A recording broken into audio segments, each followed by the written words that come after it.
Good morning, everyone. As is customary, we will begin with a word of prayer. Call on the member for Savannah to lead us in prayers at this time.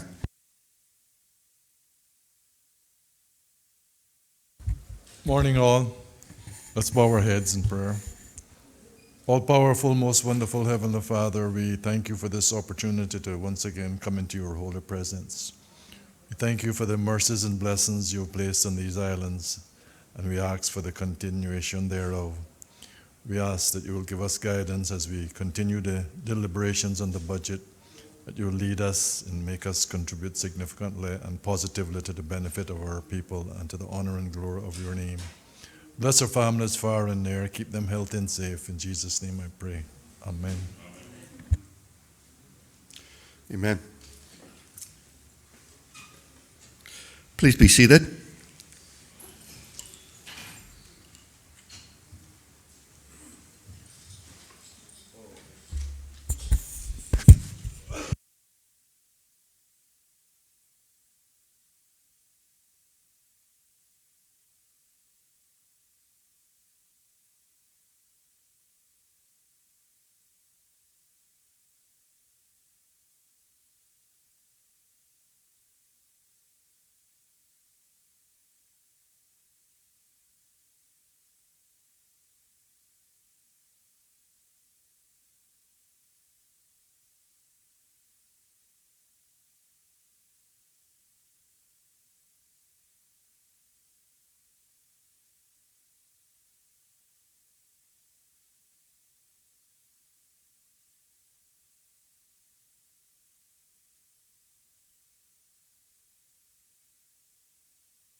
Members, as we begin Finance Committee this morning, we are going to start with continuation of examination of item EI 53, Ministry of Health, Education, Culture and Housing for $34,468,867 in 2020 and $6,261,993 in 2021.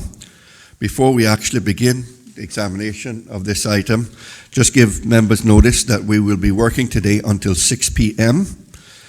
And I ask, especially in an effort to try and move things forward, that if you keep your questions as succinct and as direct as you can make them and avoid long preambles and monologues, that I think it would be more efficient for us in getting through the remainder of the items that we need to examine in Finance Committee. So I plead for everyone's cooperation. And with that brief statement, I will open EI 53 up to further to questions. Mr. Chairman. Member for East End. Thank you.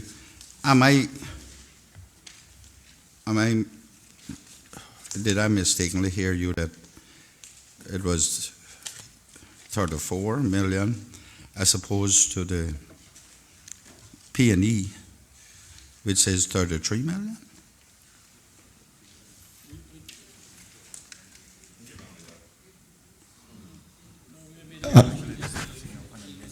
Yeah, Member for East End, what we're actually discussing is the amended amount now of 34 million. Okay. Because we passed the motion to increase or decrease amended. Right. Mr. Chairman, when we left this vote a few days ago, my question was on the circulated list, breakdown list. The $22.4 million as to a breakdown as to what that would be used for.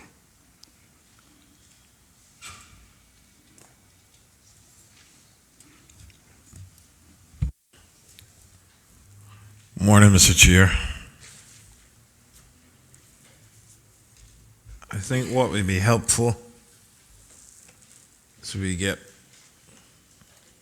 our technocrat to come up and explain a bit more in detail as to appease the members. And I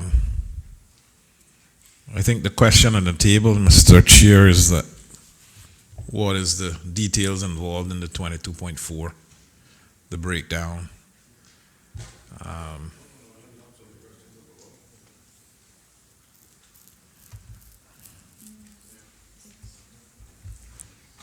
And the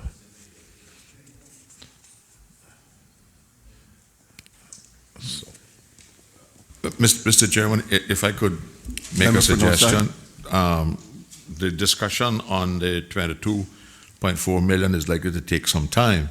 Some of us had some questions on the Department of Environment, the Health Regulatory Services, Environmental Health, and I see some of those people here. So maybe if we started at the top of the sheet and worked our way down, those people wouldn't have to sit here and endure the 5-hour long question on the 22.4 million.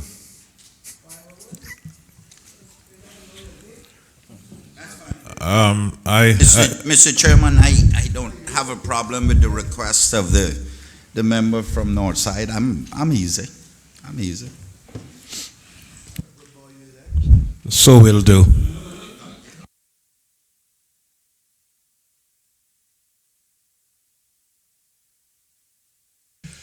So let's proceed then with questions from the top. So, yes, Mr. Chair, what we'll do then is start from the top and try to explain every point throughout the whole 34.8 and 6.2, 2020, 2021. So we'll start off with the health regulatory services and give further explanation as to what we had gave yesterday, so that the member can have some more information on that and health regulatory service point.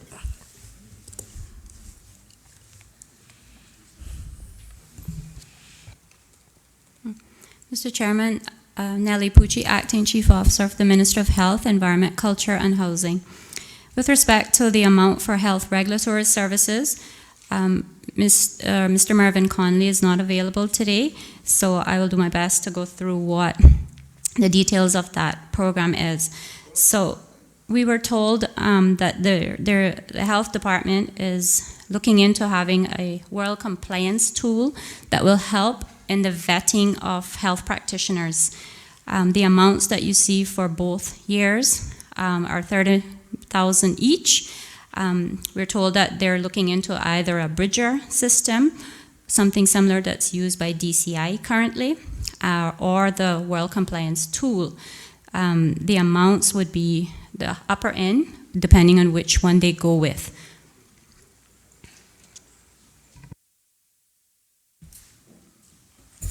Mr. Chair, thank the member for that question, and we'll move on to the Department of Environment as we comb our way down the list, and we'll have the Deputy Director come and give some more information, detailed information as to this vote.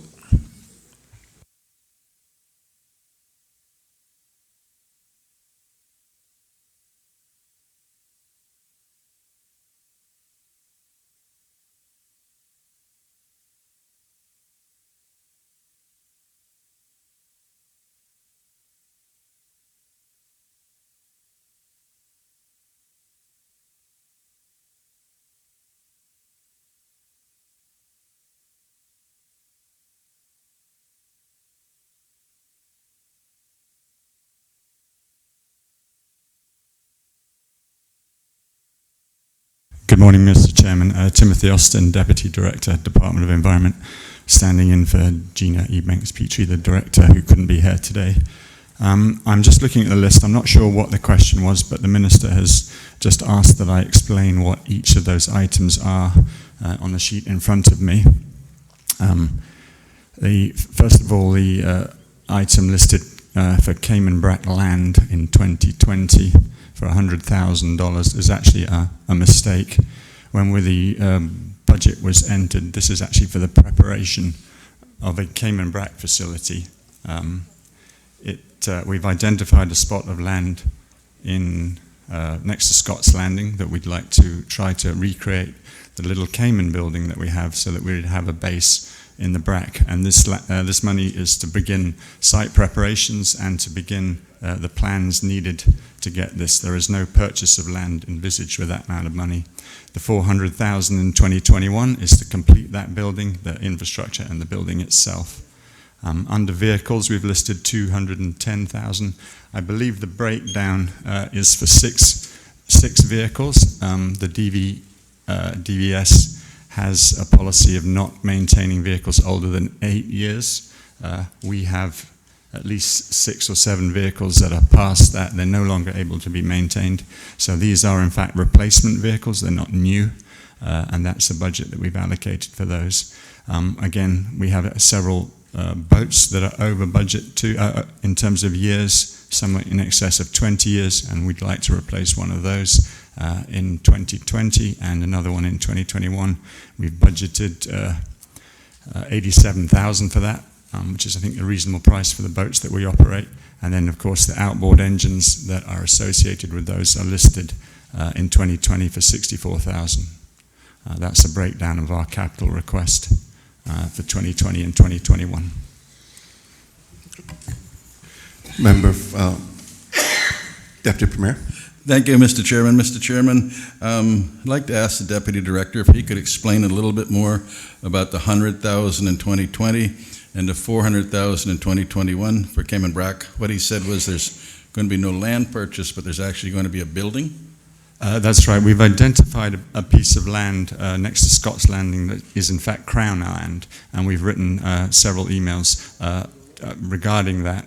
I believe we haven't got very far in terms of a reply, but we're holding out that the land is going to be available for us, and the $400,000 is for the building itself if we're successful in 2020 with the land, agreeing the land use and the planning aspects of that. It is my constituency, so I'd be very interested in knowing more about it. And at your convenience, if you could give us some type of information of what you plan to do. And I'm assuming if it's Crown land by Scott's Landing, it's behind the post office there. I'm not 100% familiar with this, but yes, it is. I think it's in that area. It's next to the water and the launching ramp.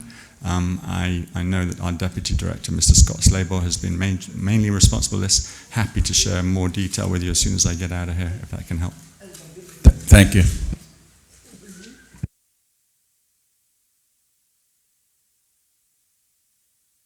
Through you, Mr. Chairman, what type of boats are you, what manufacturer boats are you buying? So at the moment, the 87,000 was based on a Harbour House Boston whaler type boat that was designed. Paying for name. Pardon, sorry? I said you're just paying for name. Anyway, so another question I have is on what size? It's probably about a 21 to 25 or 26 foot. And is it intended to be shallow draft or? The boats, yeah, it was actually spec'd by our enforcement department. It was designed to have rubber alongside so that they could come against vessels easily. It was also supposed to be it was the commercial grade Boston whaler. So, Right. yeah. The problem I have through you, Mr. Chairman, is that the marine officer for Northside drives a truck. That's all he does, drive up and down the street in a truck.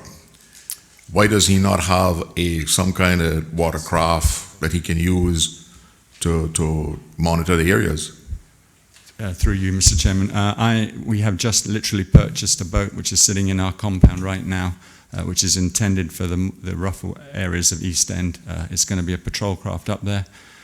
We do intend to increase the on-the-water presence up there. I agree with you. At the moment, we do mainly land-based patrols where we use binoculars to look what's going on and then call people if we need it. We have a boat stationed in East End, but it's in the enforcement officer's yard ready to be dispatched. We also have a jet ski that we use when needed. But I'm not talking about east end, I'm talking about north side, because trust me, if you have a boat in east end today, you won't come north side this evening, and not northwestern. Yeah. And who has the personal watercraft, and why is it not used? Who determines when it is used and when it is not used? Through you, Mr. Chairman, our enforcement officers are largely operate on an as-needed basis, so I'm not sure who determines when it's used, but I would imagine if there's a situation where it's required, it's sent up there immediately. I'm not sure where it's based. I think it's based at the junction of Frank Sound, and There's nothing, you can't have something based at the junction of Frank Sound. There are no facilities there to store anything in. one of our enforcement officers lives there and keeps the boat there. He lives a half a mile down the road. Yeah, he's ready to go if needed, and that's basically how we operate. But he's the same one that patrols north side in the truck. We're increasing the enforcement complement, so he probably is the one that patrols by truck. Again, it's not an area that I work closely with, but I am familiar with the situation. Mr. Chair,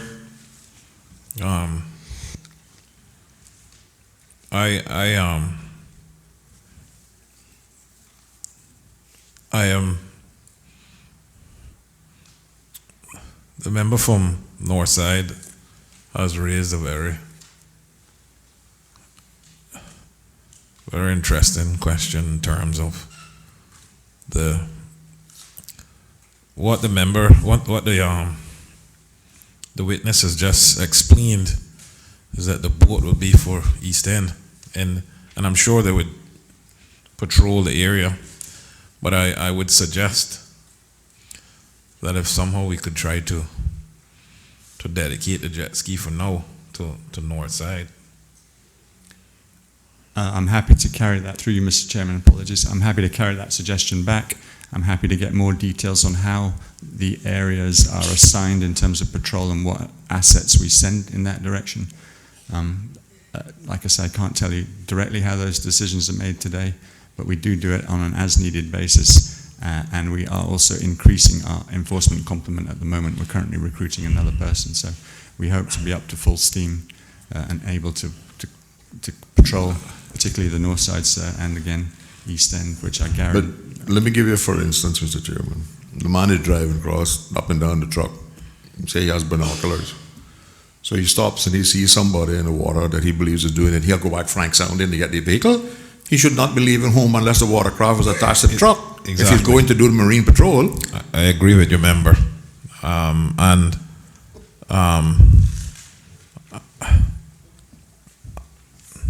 this needs to be investigated further. And I in my opinion, I don't know what other challenges you have, but in my opinion, the truck should not be going to Northside without the jet ski being attached to it. So I give the member from Northside the undertaking that I will follow up on to ensure that this is attached to the truck. Right. No sense of driving there and then you got to call somebody. But Mr. Minister, remember 2 years ago, you gave me a commitment to about putting up the markers for the no-die zones. Up until I left Northside this morning, they're not up. And the wish I could guys do are it still myself. inside the no-die zone. So this is 2 years later, so you need to find out how you can get these people to carry out your wishes, because they're simply ignoring you. But through you, Mr. Chairman, how is the marine officer and a truck going to patrol the environmental zone, Lil Sound? Because he can't see nothing from Kaibo happening in the Lil Sound with a pair of binoculars.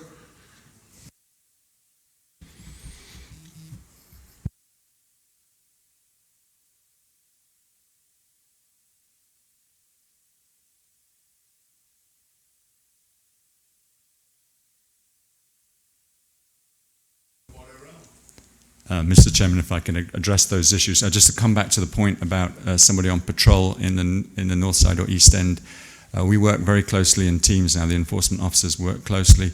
They would not leave the site. They would call for backup immediately. The boat would be dispatched.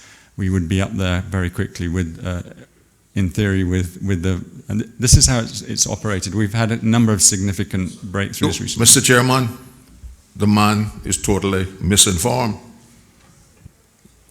The last time that I saw that patrol officer on our side, he was alone. He had nobody to leave the back up. And Mr. Chairman, if I could address that, he would be alone, but he would call. We have a radio system, we call, and then other officers come to join them. That happened just the other day, and we had a significant breakthrough. And yes, yes, sir. Mr. Chair. Chairman, see, this is why I do not support the expansion of these marine parks, because we simply cannot, we do not have the resources. No, we are not patrolling and enforcing the laws in the areas that we currently have. And expanding it only means that there are going to be less areas that can get any coverage at all. Mr. Chairman, maybe the minister can tell us. I know we have a motion on the floor. A motion has been registered from the last. Tony, we got that motion still active, right? Well, no, it had to be resubmitted. Or I think the motion fell away from the, so we'll have to, yeah. No, a motion for us to increase and take monies from the environmental fund, I think it is. Oh, yeah. And I think it fell away from the proroguing the house. And we will bring it back, Mr. Eden and I, the member from Savannah. Has the minister considered increasing the amount of staff and equipment? Because the gentleman spoke of Mr. Austin spoke of these vehicles, boats, being those that are built specifically by that manufacturer for patrols used by American Coast Guard and whatnot. That's the one that Mr. Miller and I were trying to purchase. Same boat. Have we considered increasing them at this time? No, I mean, separate and apart from this. In keeping with Mr. Miller's position that we need more patrols, which we have been talking about for many years, and we move motions to take it out of the environmental fund. Has the government considered doing anything in that direction? Mr. Chair, the answer is yes, because we actually voted to give them additional staff already, and as you heard, a new boat just came. So we did, and if the member is saying that he thinks that we should go further, I am in support of going further, getting an additional boat, but that would mean getting additional manpower also. So we'd have to look at that, and I don't think that's included in that area of the budget, of their budget. Mr. Chairman, what I'm trying to avoid is a recurrence of the incident of a few weeks ago, Mr. Austin. That was 3 weeks ago, maybe? Through you, Minister, yeah, I think it was about, nearly a month ago, yeah.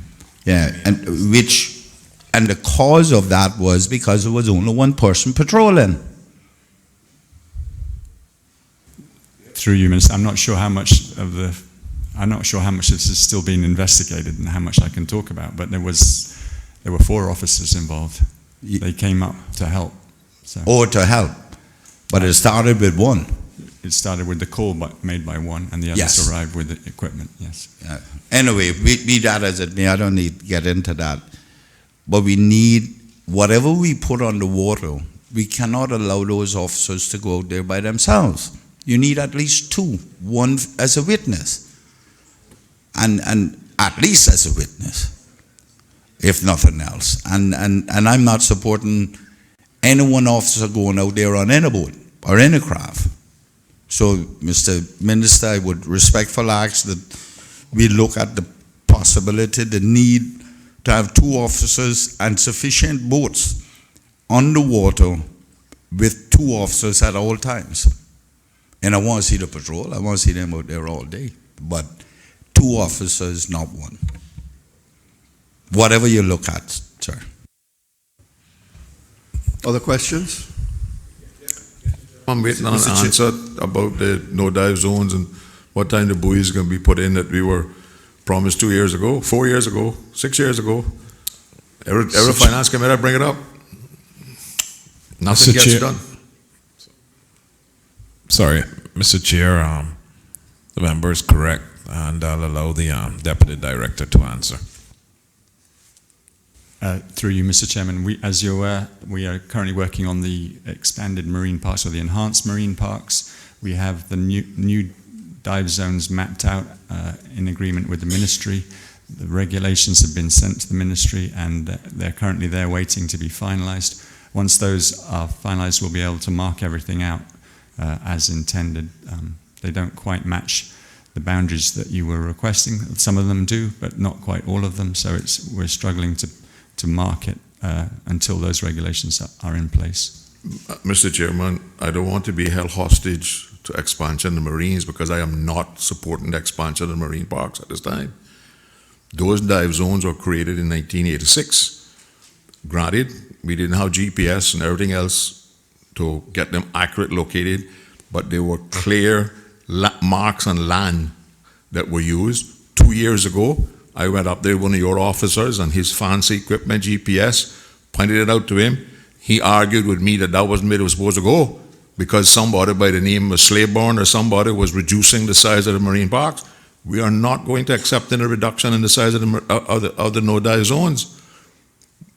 He got the coordinates from the landmarks that exist, where they are. That's where we want the no-dive zones to be. I agree that trying to plot them with a sextant was a difficult task in 1986, but we have the equipment now. I have taken the time to go out there with your officer, pointed out the landmarks. He recorded on this fancy GPS equipment. I don't want that to be held up waiting on regulations for new marine parks. It is time to have those things properly demarcated and the dive buoys that are located in the no-dive zones by DOE to be removed. Through you, Mr. Chairman, as I say, the recommendations are with the ministry, and we will have to follow their input through you on that at this stage. I agree. We're waiting, and we're happy, and we're ready to put out the markers as they are.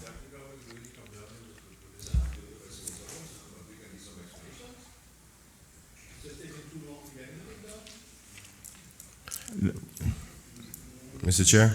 Go ahead, member from Georgetown Central. Thank you, Mr. Chair. Good morning, members, and good morning to Director Austin. First, I want to say I'm sorry to hear that your staff members have had to go through that unfortunate circumstances, because you guys play a very important role in protecting our marine environment. Which leads me to my question. What procedures do you guys take to make sure that you protect yourself from situations like that, and do you think they're adequate?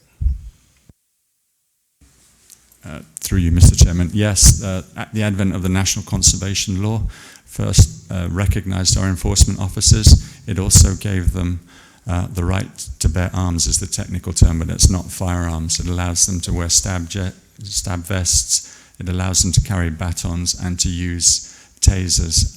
So they are equipped with that equipment, and it has substantially improved their safety. We travel in pairs when we're on boats, not necessarily in the vehicles, but certainly on the boats.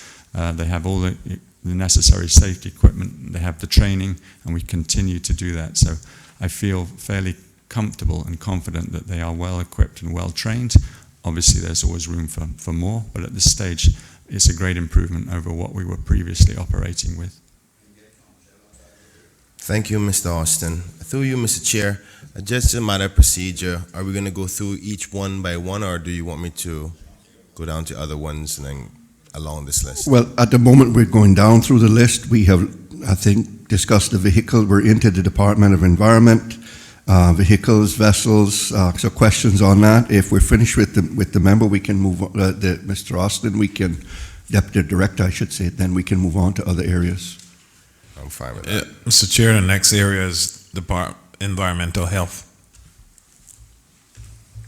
Member for Newlands, you had questions with regard to Department of Environment, capital assets? Yes, Mr. Chairman. Just in terms of the canals in Newlands, do we have sufficient resources to effectively patrol and enforce the law within those canals in the North Sound in that area? Through you, Mr. Chairman, we have North Sound Patrol. Sorry, I think this addressed a member from North Side as well. We do have North Sound Patrol, so they do Little Sound, and those areas are patrolled by boat every day.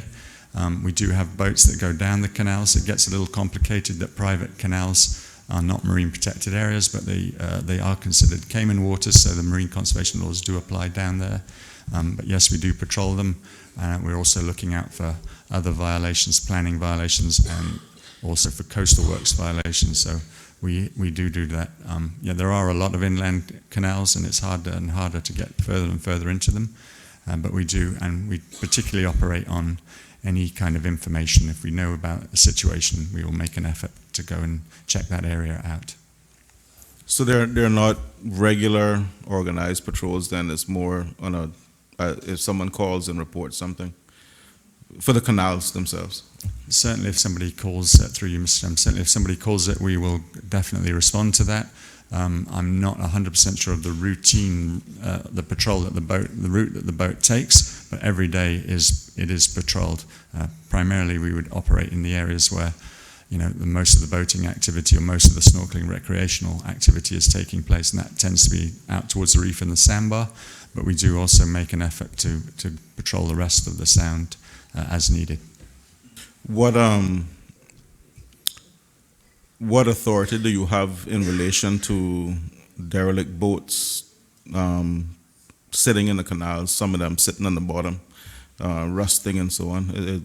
Do you have any authority to deal with those? Through you, Mr. Chairman, it falls to Port Authority as a receiver of wrecks, but we obviously keep an eye out. If a boat sinks and it is polluting the environment through oil or fuel that's leaking into the environment, we do, under the NCC, have the ability to do that. We have oil spill response equipment too, so we'll tend to lend a hand in that regard. But typically it's a Port Authority matter, and we work closely with them to highlight these boats and to try to help expedite the cleanup. Okay, well, I mean, I'll just close by saying this, Port Authority says it's not their problem either. So the problem I have in Newlands is getting out of control. We have neighbors having disputes with neighbors and that sort of stuff, but there's no one legal authority that wants to take ownership of that problem, and I think someone needs to do that. I don't know if it's through legislation or what needs to be done, but it's becoming a real problem. And it's making the area, unbearable for some people. While we don't want to shut off people from using the canals, people have to be responsible in how they do it. But my concern is that no one knows who to call. We've called Port Authority, we've called DOE, DH, everybody sort of passes it around, even the police. No one really knows. I know the minister's looking at some planning amendments, but overall we need a solution. It's getting worse, much worse. Through you, Mr. Chairman, I'm aware of those situations. I completely agree. There are. It is the responsibility is, as you point out, spread through many different departments and agencies. It does require a group coming together to come up with a policy. Mr. Chairman, just Go ahead, sir. Mr. Chairman, I wonder if Mr. Austin can tell us what authority the DOE has over the discharge from vessels entering this jurisdiction, territorial waters? Certainly, under the National Conservation Law, anything discharged into the environment that's considered a pollutant or is harmful effluent is against the law. It's an offence. So we have the full effect of the law behind us. There is the ability to discharge into Cayman waters with a water authority permit, but that would require a consultation with National Conservation Council, and Water Authority also have a strict permitting process, and we work closely with them in that regard. So the discharge of anything into Cayman waters that is considered harmful includes sewage, any pollutants, contamination is a strict offence under the National Conservation Law. We have full jurisdiction to deal with it. You know where I'm going, right? And you opened it. You opened it right up. That was a little setup for you to explain it all. Now, the authority that I speak of is that of securing overboard discharge. Do you have that authority to do that once a vessel enters the jurisdiction?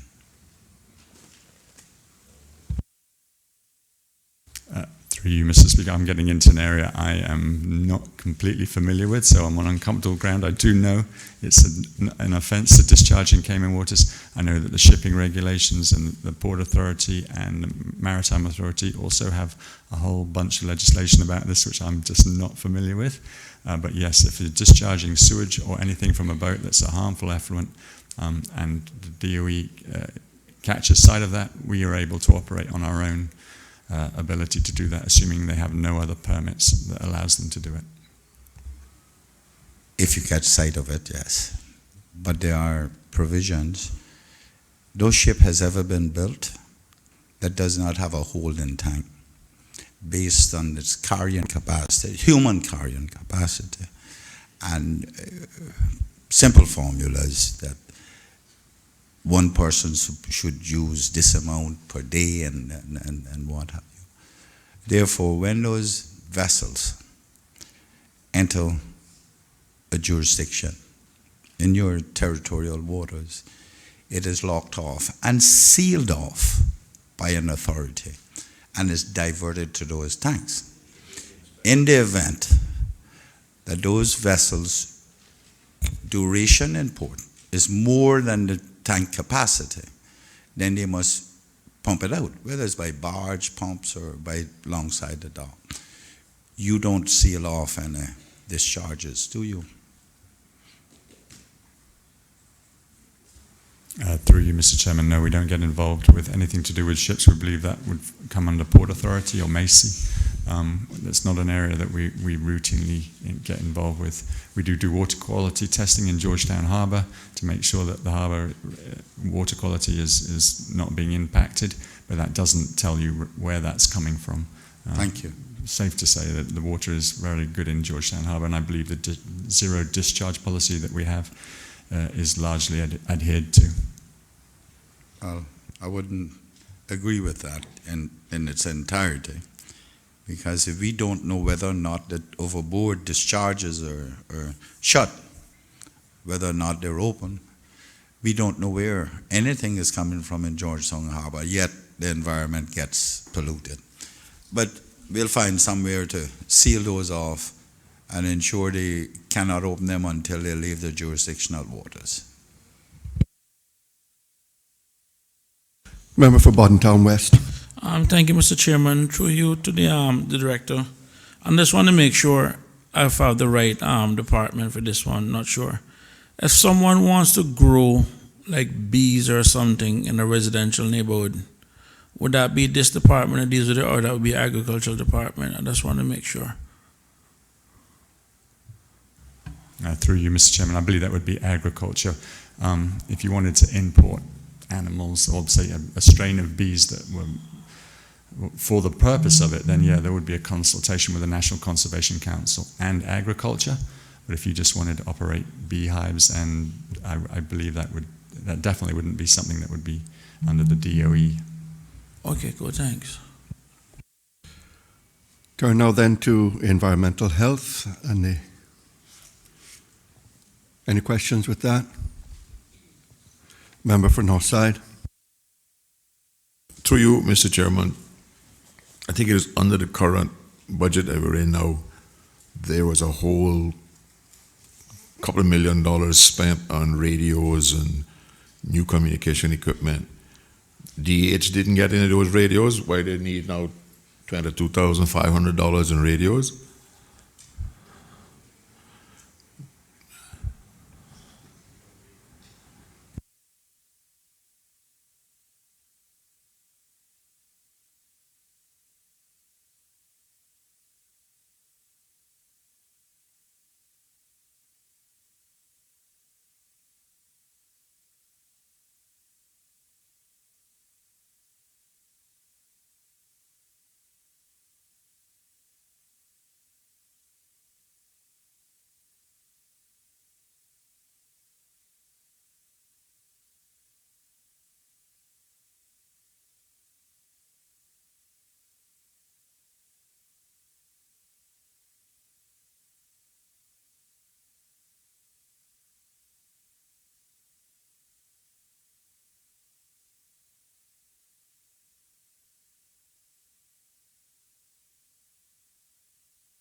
Good morning, Richard Sims, Director of the Department of Environmental Health. Through you to the member, Mr. Chairman. These numbers, we can reduce those because, yes, the member is correct. We recently received some additional radios, but however, these were received after the budget was prepared.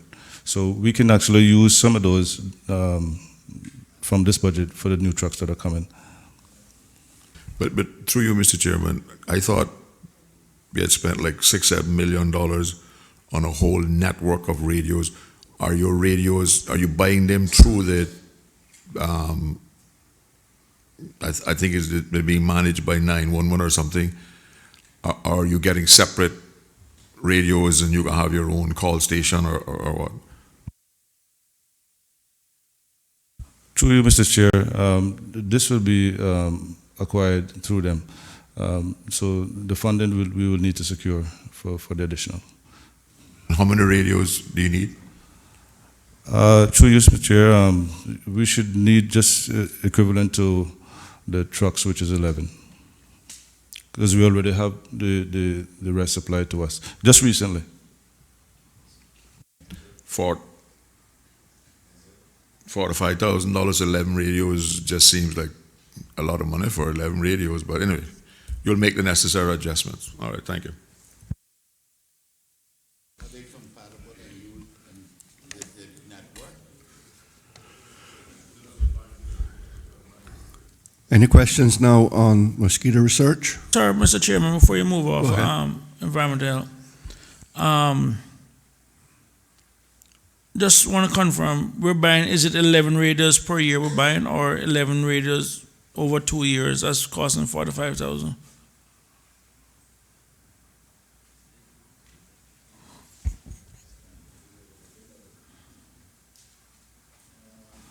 Through you, Mr. Chair, we don't need all of it now, based on what we have just recently received.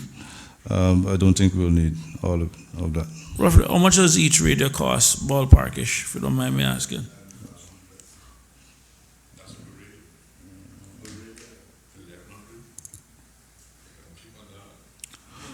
Through you, Mr. Chair, the cost we're looking at is $1,500 per radio. Okay, no problem. Thanks much. And just so we clear, thank you, Mr. Chairman. Through you to the witness. We, in terms of purchasing trucks, this doesn't include any trucks being purchased over the next 2 years, correct? And garbage trucks, sorry.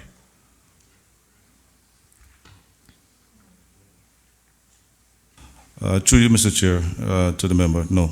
So the plan is not to buy any trucks over the next 2 years? No. Okay, thank you.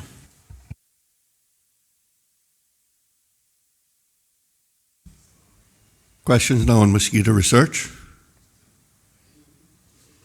No questions, Mr. Chairman, just to report to the minister that neither the plane nor the fogging truck showed up north side over the weekend. I actually have a question, Mr. Chairman. Well, I would ask the question that the commitment we were given, they were going to increase the frequency, and nothing has, I didn't hear it, I didn't see it. It could have come. Mr. Chair, what we'll do is allow the director of MRCU to give us an update on frequency, etc., and possibly also if there's still have increased efforts going on in East End with the dengue, and yeah, thank you.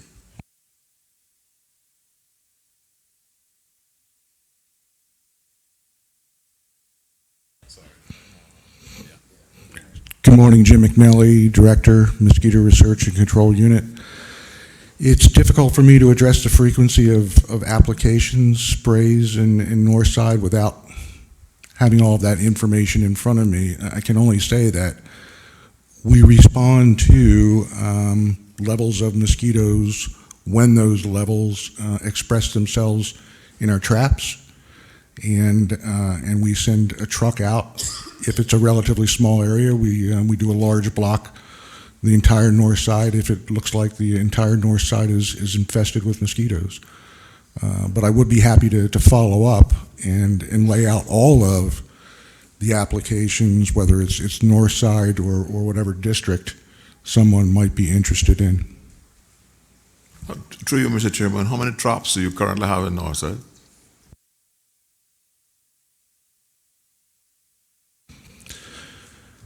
I want to say three that are fixed, three that are stationary, and then we have dynamic traps that go out in association with requests for service, suspect cases of disease, other dynamic events. And in the last month, you haven't seen any increase in the mosquitoes collected in your traps in Northside? In the last month, I don't believe so. It's been relatively quiet on the nuisance front.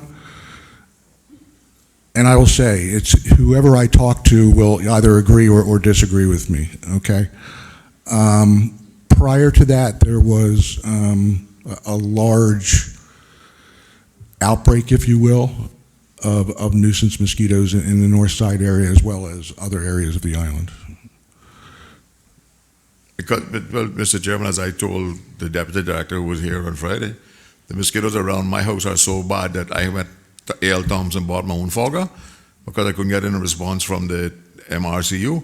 And I'm telling you, 12 o'clock in the day, most people can't go outside their house in Northside for mosquitoes. The school children are having problems on the playing field at the schools, and your traps, well, maybe this new genetic modified mosquitoes, they have a brain that knows where your traps are, sir, so maybe you need to move the traps around. I don't know.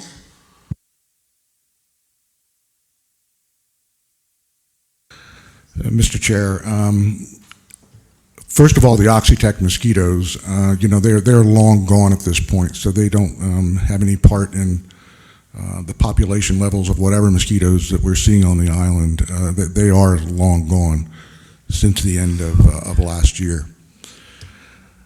I spoke with somebody else who noticed that there were a lot of mosquitoes during the day.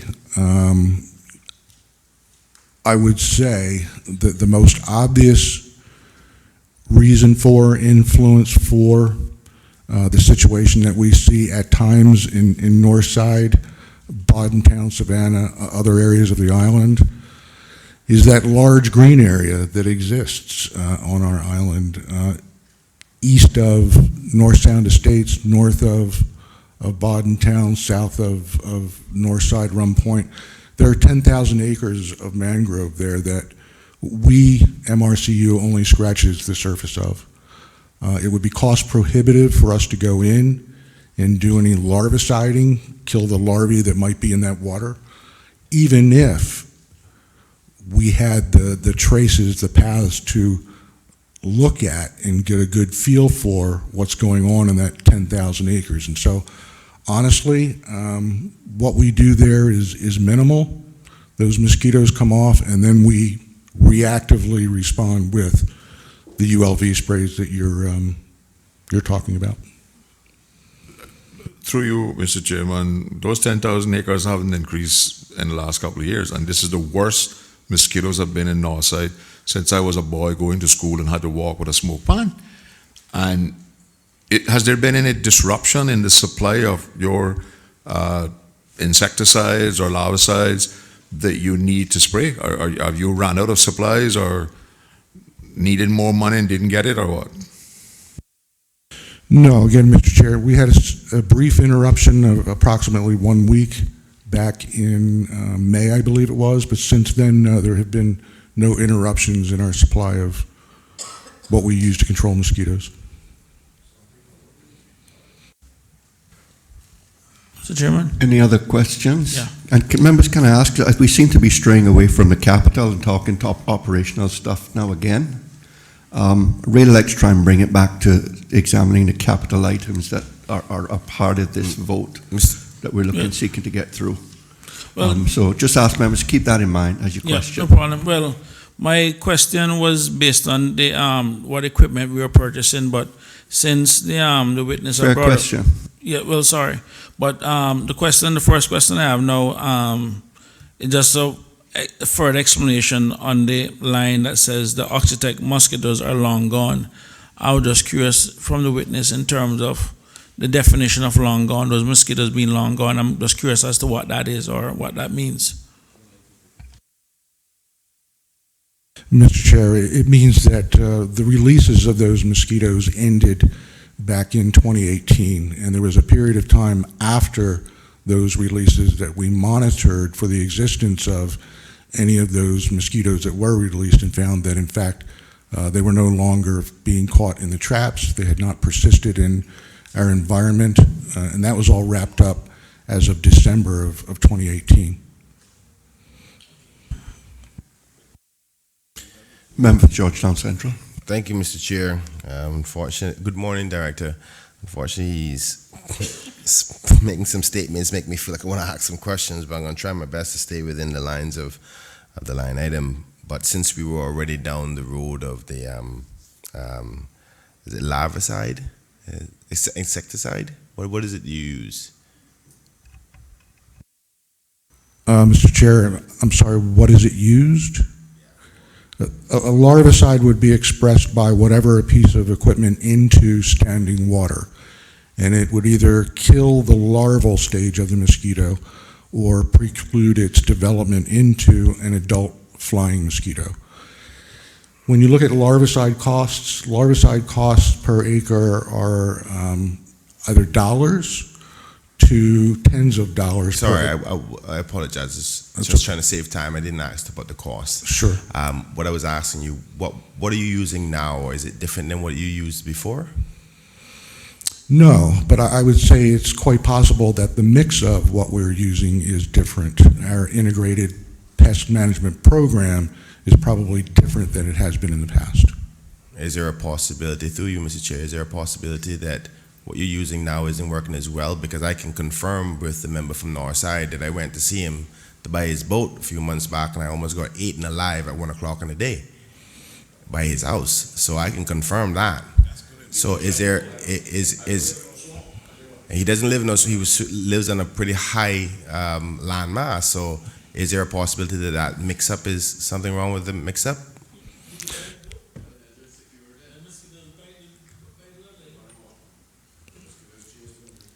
No, I don't think so. When we have had failures, generally we are aware of those failures, and they tend to be things that we can put our fingers on, like the inspector said, put the insecticide here, and the plane missed that area and did something adjacent. Or there was a skip in a pass by a plane, which led to what we would call stripping in terms of the application as opposed to a complete application. So no, I think there have been a confluence of events, environmental events, a couple of times this year. Again, I don't have the time period in my head, but going back a month and a half roughly or so, we had a lot of rain, and on top of that, we had very high tides. And that likely kicked off a lot of the acreage that I discussed previously, that acreage that we just don't take a look at. Thank you. Through you, Mr. Chair, I'm not sure if I could, I'm not a scientist, but I'm not sure if I can agree with you there, because we didn't get as much rain this year as we did last year. And the mosquitoes are worse this year than they were last year. But again, you're the scientist, so hopefully we won't have to come back again in a year from now to talk about that. But moving on, your colleague before you came made a pretty significant comment in his evidence to this committee about the Oxitec initiative, if I dare call it that. And he said that yourself and himself advised those above you in the chain of command not to move forward with that. But he couldn't remember who it was. No, I don't think this director was there at the time, but he can confirm. Thank you. In that case, I'll take that back and close my line of questioning. Thank you so much, Director. Mr. Chairman, sorry, just on the equipment, the $175,000, what equipment are we buying, or what exactly is it? Is that will those funds be purchasing, and the purpose?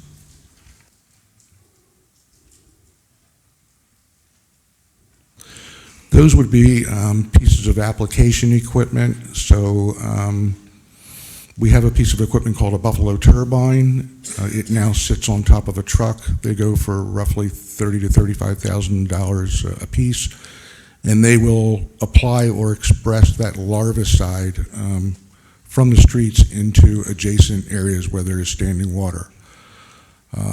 There is a stainless steel pipe that is part and parcel of the Hatch and Strand program that you may have heard talked about in the past, where water is used to flood areas of the swamp where mosquitoes are produced, and then once that cycle starts, the eggs hatch and you have larvae, you can flush those larvae from the swamps back out into the ocean. That was a Giglioli program. So that's a large expense there. That's stainless steel, goes about $65,000, $75,000. Member for Savannah. Thank you, Mr. Chairman. Through you to the director. Years ago, when they used the trucks, we used to call it fogging. It was actually a fog. Now, most of the time, all you see is a mist. How does the application or disbursement on the mosquitoes and things, how does it affect? Mr. Chair, it's a very good question. So everybody still, not everybody, but most people still refer to it as fogging. Fogging, when it takes place and when it took place, was a mixture of the insecticide with generally a fuel oil, and it was heated up and expressed as a fog. The technology has advanced since roughly the 60s or so, and what we put out now is referred to as a ULV spray, ultra low volume. So the insecticide is put out neat. It is not mixed with a fuel oil. And the machinery that we have is capable of breaking up an ounce of material into very small particles, one or more of which we would hope would impinge on a flying mosquito when that mist goes out. Essentially, we're putting out roughly a half a shot glass across an acre. So if you think about liquor in a shot glass, our rate is roughly half an ounce to an acre, to a football field, if you will. Mr. Chair, if I can just ask one quick question. Is there any members of staff from Oxitec that was working with Mosquito Research, Mosquito Research now that the program is finished? Mr. Chair, yes, we employ one individual as a contract employee, as a contract senior research officer. Can you give us the details as to why that person was retained and what rank within the Oxitec program was that individual? Because I apologize, Director, but the Oxitec program was not well done, and it left a bad taste in a lot of people's mouth. So there is that cloudiness. So convince the Cayman people and this committee that that person isn't cloudy also, and that there's an asset to the Mosquito research team. You know, Mr. Chair, I don't know how much longer I'll be the director of MRCU, but I know that I will be addressing Oxitec and that project as long as I'm here. Okay, so with that said, the project itself got off on the wrong foot. It was projected to be a huge project costing millions of dollars that ultimately was pulled back off the table and became a project last year that cost, I believe, $588,000 CI.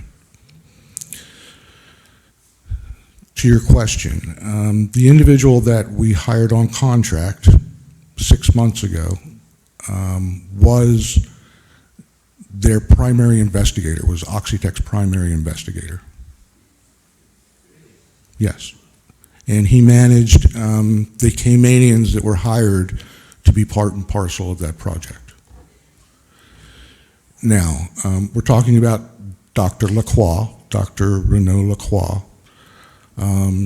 Renaud applied for an open position that we still have for a full-time senior research officer, and he was one of 3 people ultimately to be interviewed for that position. However, prior to, and that position is still open, nobody has been hired for that position, we saw a need in the organization. And so we brought Renaud on to function as a senior research officer in our organization as a contract employee, which he still is. Now, it's going to be difficult to convince you based on the black and whites of what I've just said. But I will tell you, I can tell you that as your director of MRCU, that I would not hire somebody that I felt pushed an agenda when they worked in private industry, that I thought was functioning as a spy, or was functioning or doing things that were deleterious to the mission of the unit. So I don't know how I can convince you in this setting. I will tell you, though, that, and I stand on this, that Renaud is a good scientist. He is a darn good team player. He is a very good team fit for the unit. And I'll be honest, I would like to see him employed full-time with the unit if we get to that point. Mr. Chair,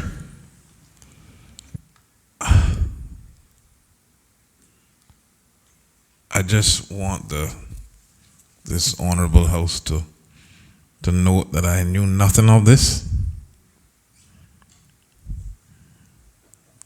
I would have not approved had I been alerted that this person applied to work at MRCU. No one in the government knew anything about this. And I just want this to go on record. Through you, Mr. Chair, to the director, considering the unfortunate negativity that was portrayed throughout this whole Oxitec deal, do you think it was a good thing for the credibility of the department to have the lead investigator associated with that? Because you yourself just admitted the difficulty it took to try to convince us. Do you not see the potential damage it could do to the department and the fears of people talking about testing of mosquitoes and what that can do to the psyche of the average Caymanian worried about insects biting them? Don't you think that that is potentially damaging? I mean, reality and perception are two different things, but perception matters in a society like Cayman, particularly when things spread. Do you not think that that's a concern? Or was a concern when you decided to make the hire? Mr. Chair, I appreciate the member's question. Member from Georgetown Central, very valid one. Now that this has been brought to light, I would like you all to give me the opportunity to, along with the acting chief officer, to evaluate and assess this new information just received. I'd really appreciate your patience with me.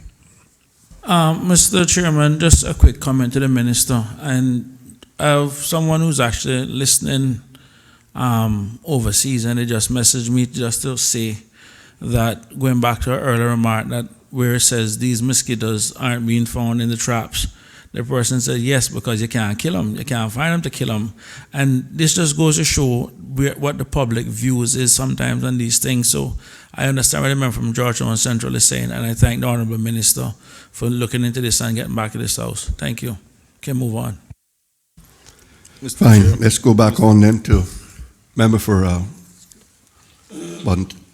Newlands. Thank you, Mr. Chairman. I'll be brief.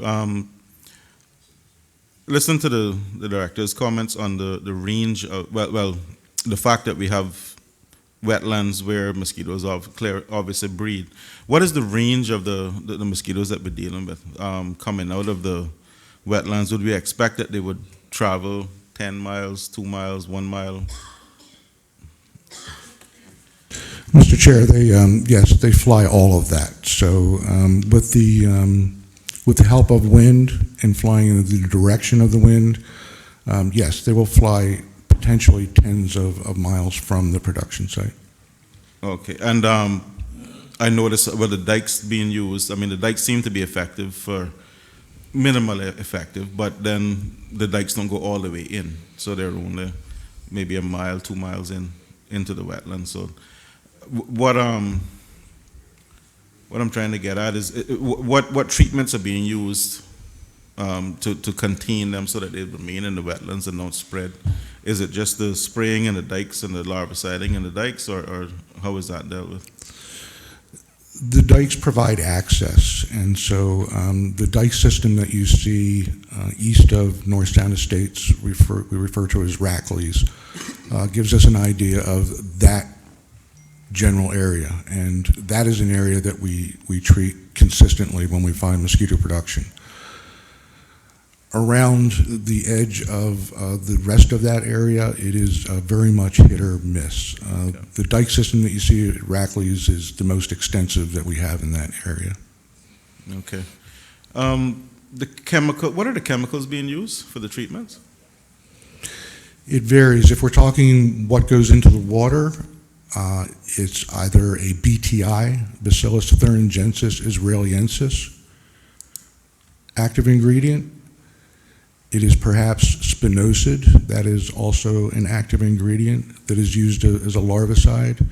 We also use an insect growth regulator called methoprene.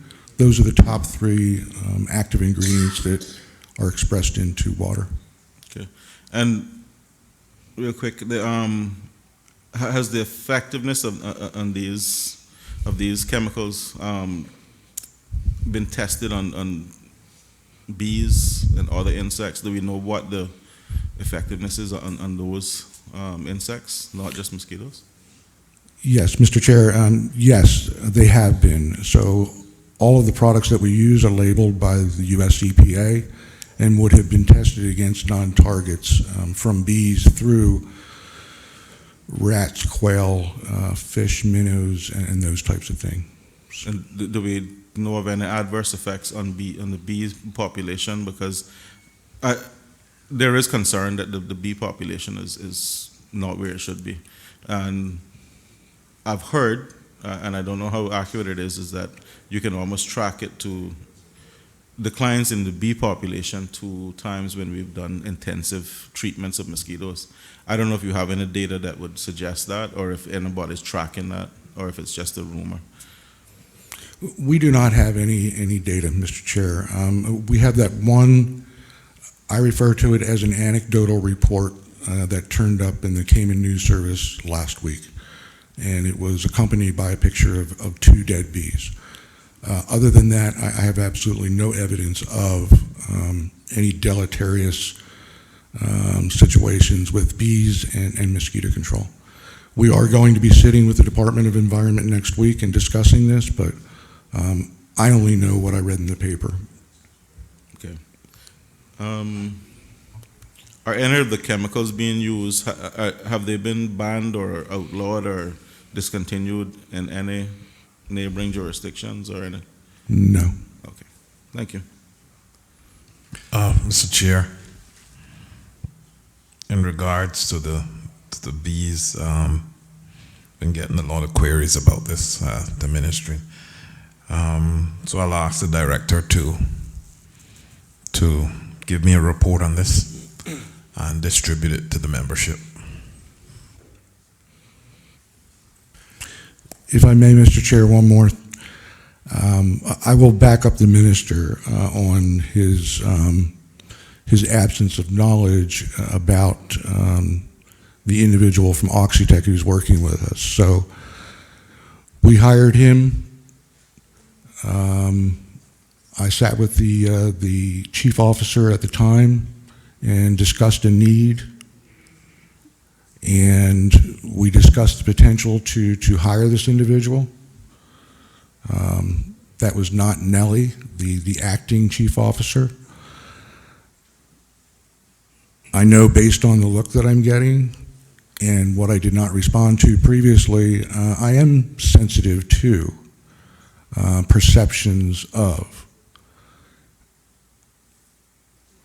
But I will say, I believe this individual to be a good scientist, one that does not bring baggage to the table, and I would not hire him as a contract employee, or would have said what I said if I didn't believe that he wasn't, one, a good scientist, and two, a good fit for our team.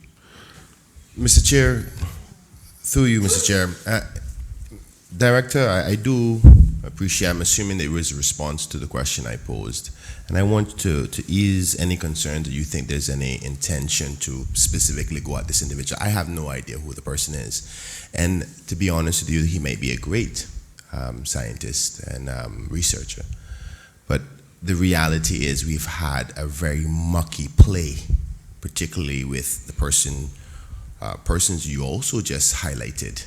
We've all seen in Finance Committee for the last 2.5 weeks that the chief officer that you're speaking of has also been questionable with a lot of actions. So to be honest with you, I think we follow suit with the minister in respect to the query about that, because the perception is, I think in this case, more important to the country than the actual individual. Great person, good luck with him and everything else he does, but the perception is quite serious to the nation's perception. So I would suggest leaving it there. Let's move on now to department counseling. Department, I think it should mean Department of Counseling. Any questions here on the capital? No questions there. Ministry admin, 1.25 million. I think there's a description there as to what it all represents. I'm going to look at questions there on Ministry Admin, Long-Term Residential Mental Health Facility. Any questions there? let's turn our attention then to the item that everyone, Mr. Chairman, just throw one question. yes, sir. When we were doing the actual mental health facility, there was some concern as to the facilities planned to be open in 2021. And I was trying to find out where the operational expense was going to come from. And we weren't sure whether it was coming from this, it was included in this, or is this just the construction and the management thereof of the construction?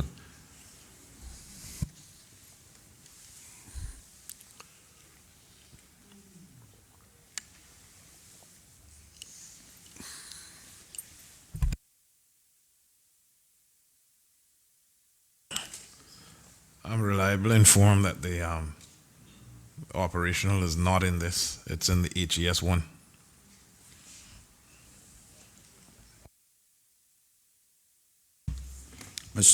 Member for Baden Town West. Thank you, Mr. Chairman. Through you to the Honorable Minister. I remember during the actual discussion that the policy that drives this mental health facility was an issue that was raised, and I'm just curious, has there been an update with regards to the policy, and then if there been any changes to the business case or any changes to this particular project as a result of the policy or lack thereof or age of the policy?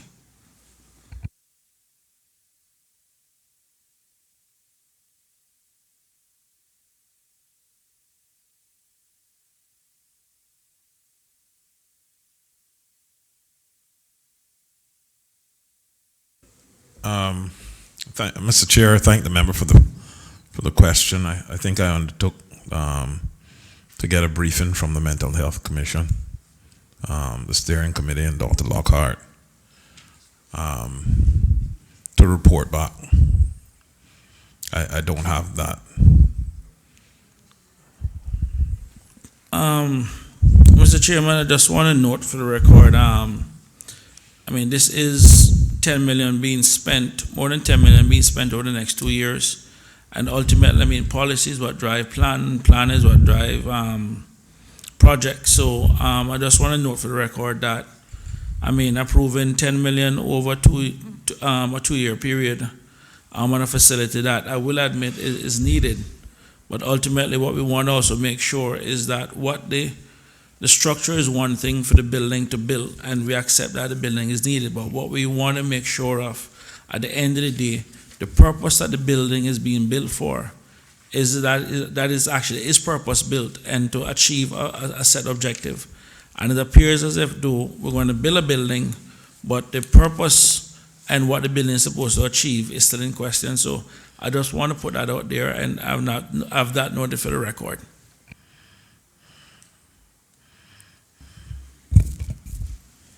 Member for East End. Thank you, Mr. Chairman. I wonder if they can tell us how long it's going to take for this facility to be built.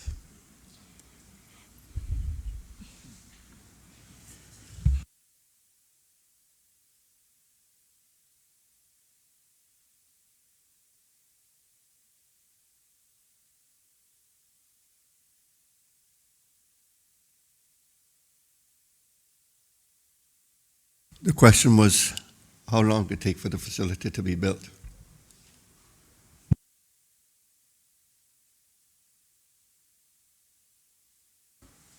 It's approximately 18 months, eh? Yeah.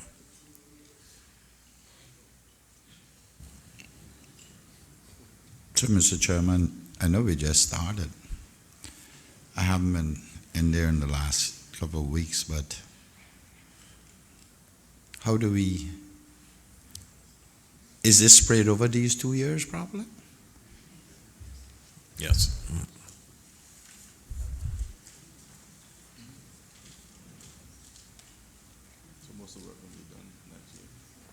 So,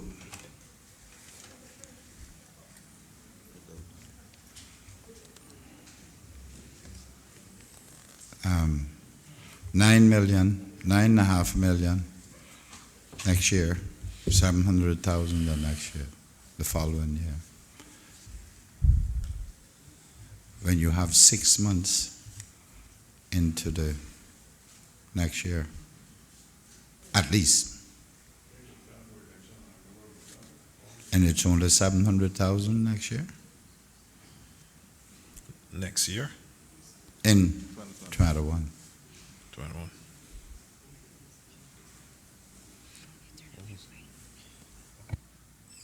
Mr. Chairman, not even retention is in this, for 21.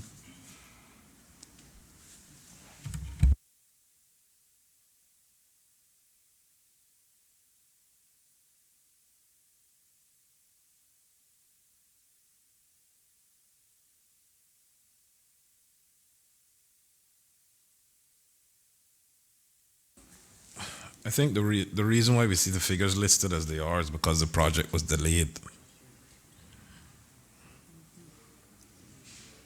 So some of the 2020 may have to shift in 2021. Mr. Chairman, I hear that, but we're being asked to approve it in 2020. That's precisely what I'm asking. Oh.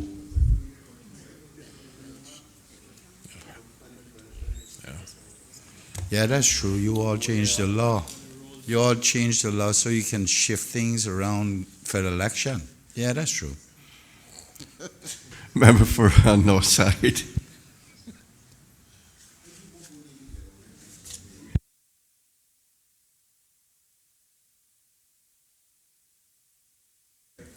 Through you, Mr. Chairman, how many individual contracts exist for this project?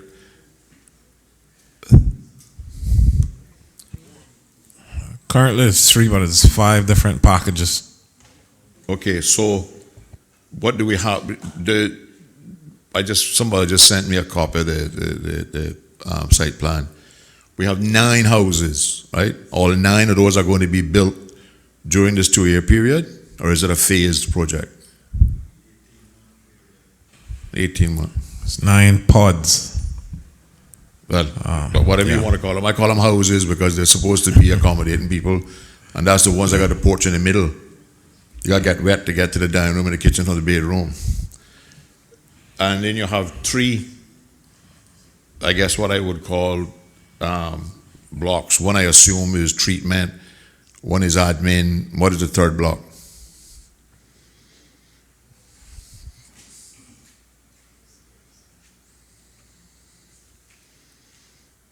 And is that all under one contract? If you want to have 5 contracts, people have contracts to build more than one pod, and then there's one contract for the 3 big buildings, or?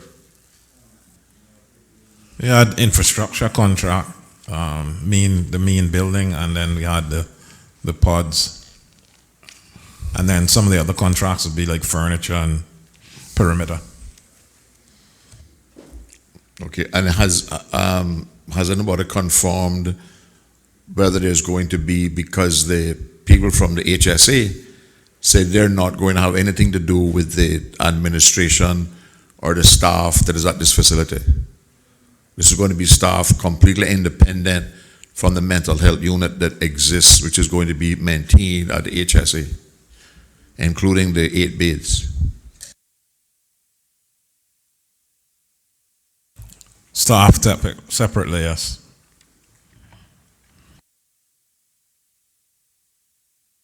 Mr. Chairman, I wonder if the minister can tell us if prep work for that site is in accordance with those construction contracts.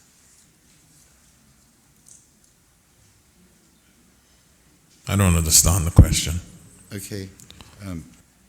We say the pods, houses, whatever, and admin, that for instance, that is 2 separate projects, contracts. Would then each of those separate contracts be accompanied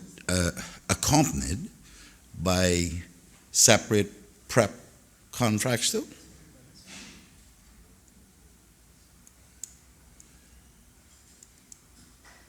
No, just one. infrastructure contract. So there is only one contract for prep work, which is directly executed through the ministry for that? Everything will work in conjunction with.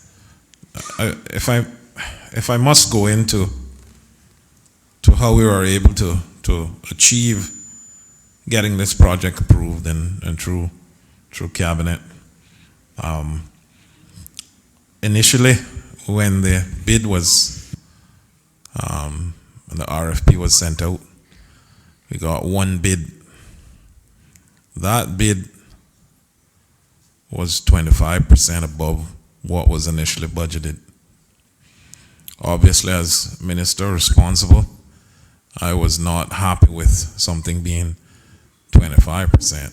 Maybe I can take a 10, but not 25. So I asked a lot of questions about how it was tendered and the methods, etc., and found that we were escaping the possibility of getting more persons bidding on the project, giving us the ability to save funds on the actual project so that we could make this become reality. And we were able to save a few $1 million by bidding out the packages separately. Hence the reason why things were done in this manner, to save on the initial bid cost that was so much over what we had budgeted. Mr. Chairman, I understand the minister and what was tried to be achieved here, but it's risky doing two construction contracts on one project. I understand prep work, one contract. You engage some heavy equipment operators to just fill it in and bring it up to the level, and then send in one contractor to do the actual construction project, that part of the project.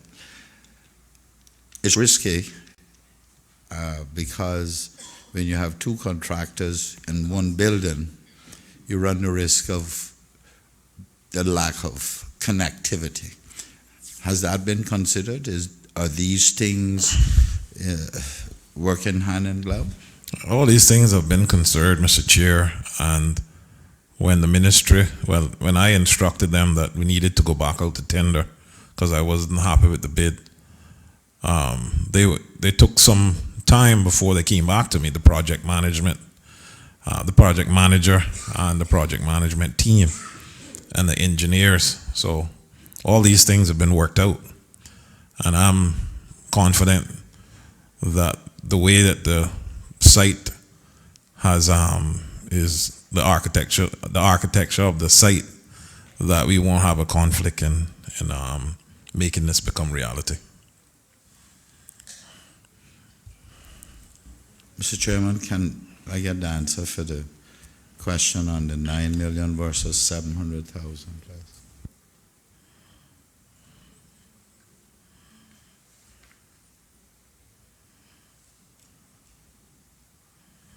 I'm not sure. I thought I'd answered it earlier. Okay, if that's the answer that the government feels is convenient, that's fine. Member for Northside. Through you, Mr. Chairman, as I recall, when we were given the presentation, there was an orange grove included in this. Is that part of the site work? And it looks to have, the layout seems to have changed substantially since we saw the layout. If this one is up to date.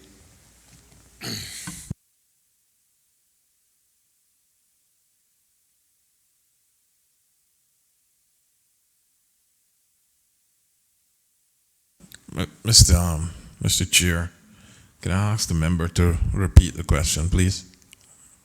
The question is that, is the Orange Grove that was part of the plans that I was presented, is that part of the infrastructure contract? Orange Grove. Yeah, you had a picture on the wall, the city got it in this one too.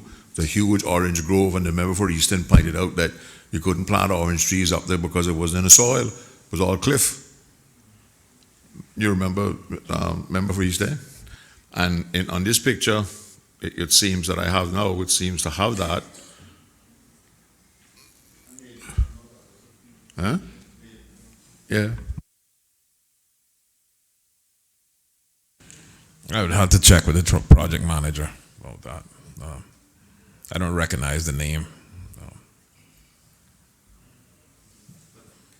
Basically, they had a whole farm of orange trees, which was going to be therapeutic for the mental health people to grow oranges and pick oranges. Member, are you speaking from is there a picture or something that you have? Yeah, I can get it printed just a minute. Come here, Chris. Yes, I think it's important that we all have something so we're on the same page with you.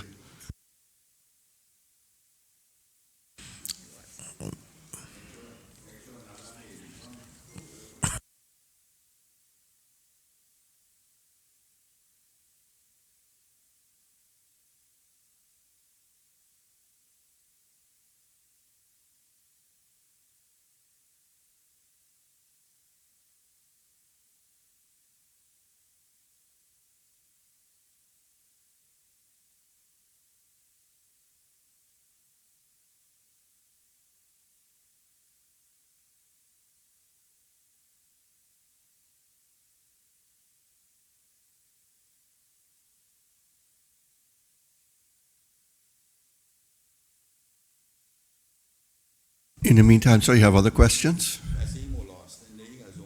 Indication of others who might like to ask questions? The other question I have, is it still planned that the method to get the mental health patients from the pods or the houses to the main area in inclement weather is the use of umbrellas? Mr. Chair, I don't have that information, and I would hope there's another method. There's other methods that can be used. There's golf carts that are enclosed, etc. But I don't have that information. This is some of the information that I hope to receive when I meet with the committee.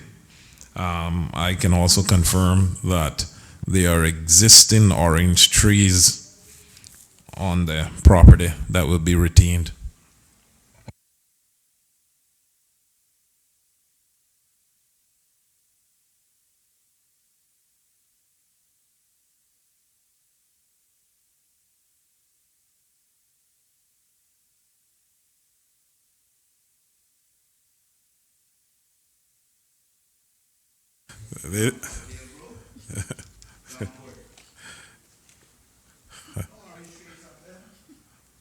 Thank the member for that information.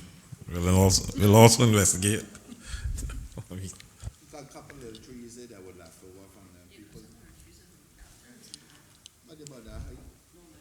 You have other questions, member? Oh. Well, in case then, let's go ahead and move on to the Ministry Admin Integrated Solid Waste Management Facility, which members had indicated to me that they had a lot of questions to ask about it. So we'll go ahead and we'll start with that.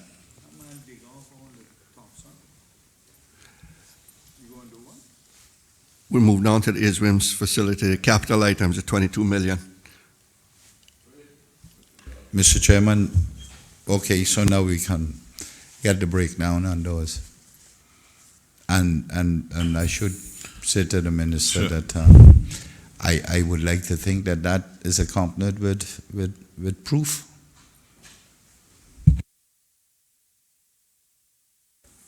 Mr. Chair, thank the member for the question, and I'll allow the lead project manager from Major Projects Office to address the committee. Mr. Chairman, for you, Peter Ranger, Chief Project Manager, Public Works. So to answer the question on the ISWIM's budget regarding remediation, first of all, we have to go back to Finance Committee 2017, and I can read out to the House the numbers from 2017 for this project. In 2018, we had $4.6 million set aside for remediation. In 2019, we had $8.05 million set aside for remediation. And in 2020, we had $10.35 million set aside, a total of $23 million. The 18 and 19 funds have never been spent because we're still landfilling to the North Mound. That's going to continue to March next year. So in effect, what's represented in this paper is the same money which was voted on 2 years ago. It's just moved to the right. No, you can't come in here with that, sir. That's not how Parliament works. Parliament works. Can we get a copy of the motion from 1997, please, on the fund? We approve it, and it must be dispersed therefrom. So you can't say this is the same. That's the same thing represented here now. Yeah, well, it wouldn't have been taken out.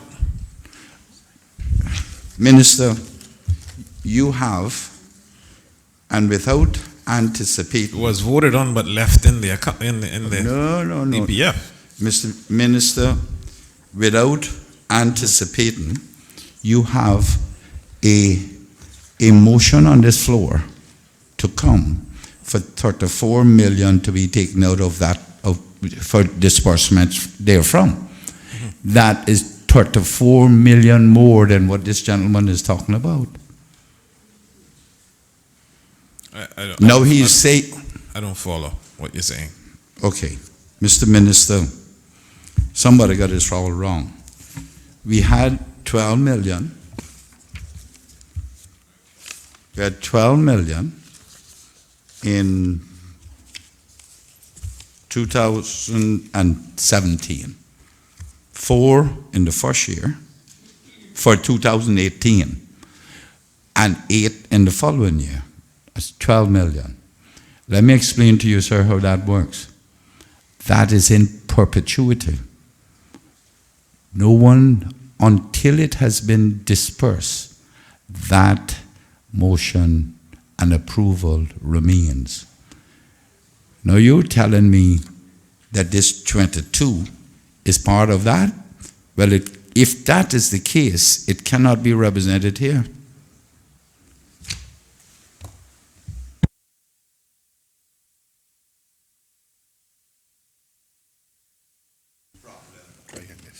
Thank you, Mr. Chairman. Mr. Chairman, the Honourable Leader, the opposition, in my view, is partly correct. The part that's correct, Mr. Chairman and Honourable Members, is that the authority for use of funds from the Environmental Protection Fund does not have an end date on the usage of those funds.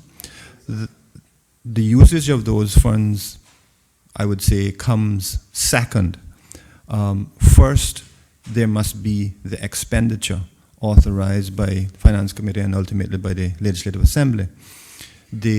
So the expenditure has to happen first, and then the relevant ministry, in this case the Ministry of Health, would notify the Treasury and would inform the Treasury, we have spent X dollars on environmental related projects.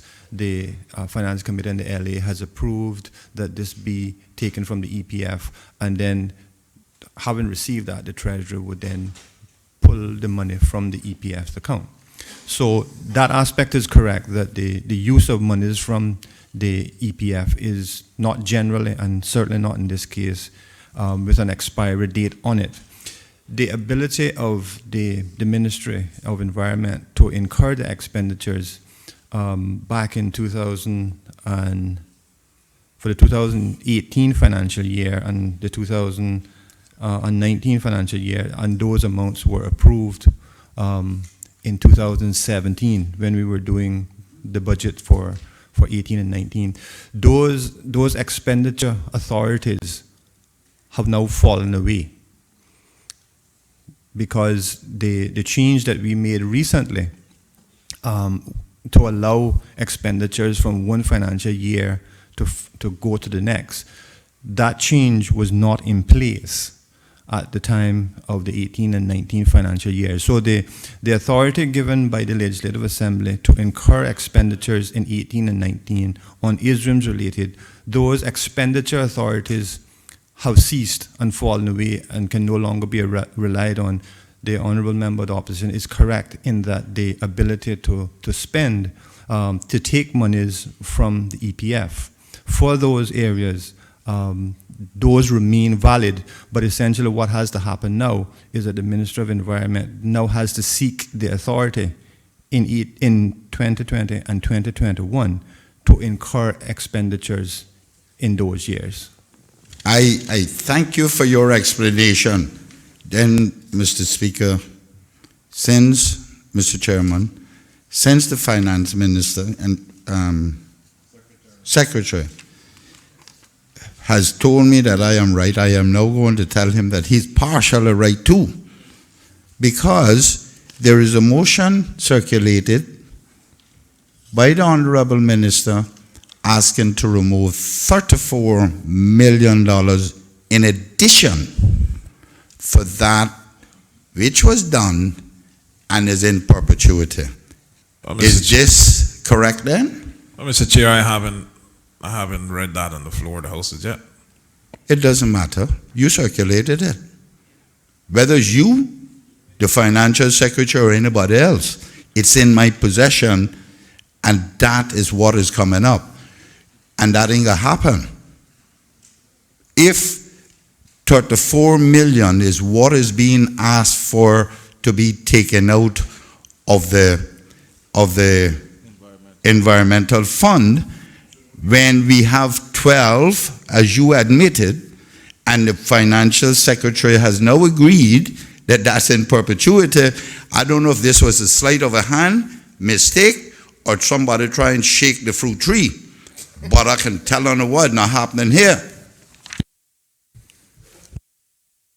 I'm going to ask CFS if he could respond to the question. Thank you, Mr. Chairman, again. Mr. Chairman and honourable members, the reference to the resolution seeking an ability to take funds from the Environmental Protection Fund is an amount of approximately 35 million. It's the motion, when we get to it, Mr. Chairman, is an amount of $34,971,000. That's what is being sought to take from the Environmental Protection Fund. That amount, Mr. Chairman, almost 35 million, is in respect to 3 areas of appropriations. One is appropriation EI 53, which we're looking at now. It is also appropriation HES 21, which the Finance Committee has already voted on, and it is an appropriation to come of EA4, purchase of lands.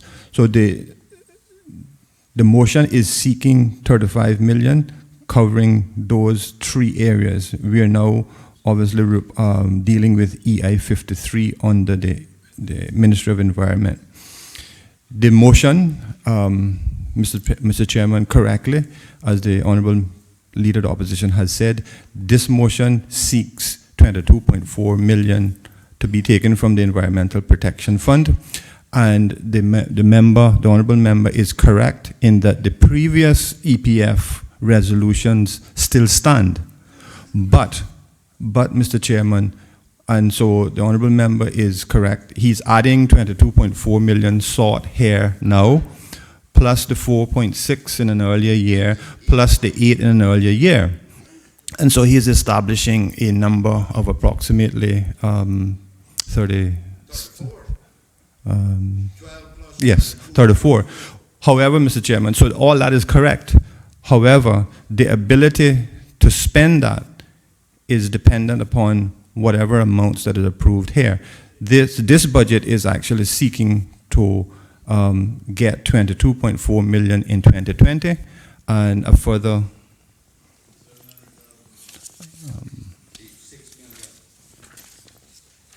and a further 4.6 million in 2021. So yes, there is an attempt to take 34 plus million specifically related to EI 53 and so forth, but the ability to spend, to incur the expenditure isn't at that same level. Mr. Chairman, I am no accountant. I can barely add 2 plus 2. You'll like to get 3, 5, 6, anything out of that from me. However, if you are asking to spend $22 million in the budget, that's fine by me. I don't have a problem. We will deal with that, which we are dealing with now. But that includes the 12 million that was taken out, was approved to be spent for that specific purpose 2 years ago. It cannot come back into the request from the environmental fund again.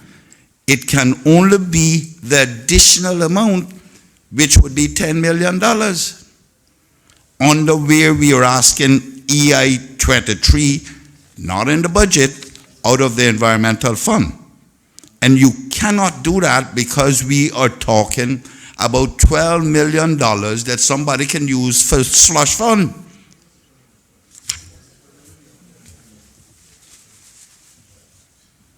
You still have, Mr. Chairman, you still have as a disbursement that you have been instructed to disperse from that environmental fund of $12 million.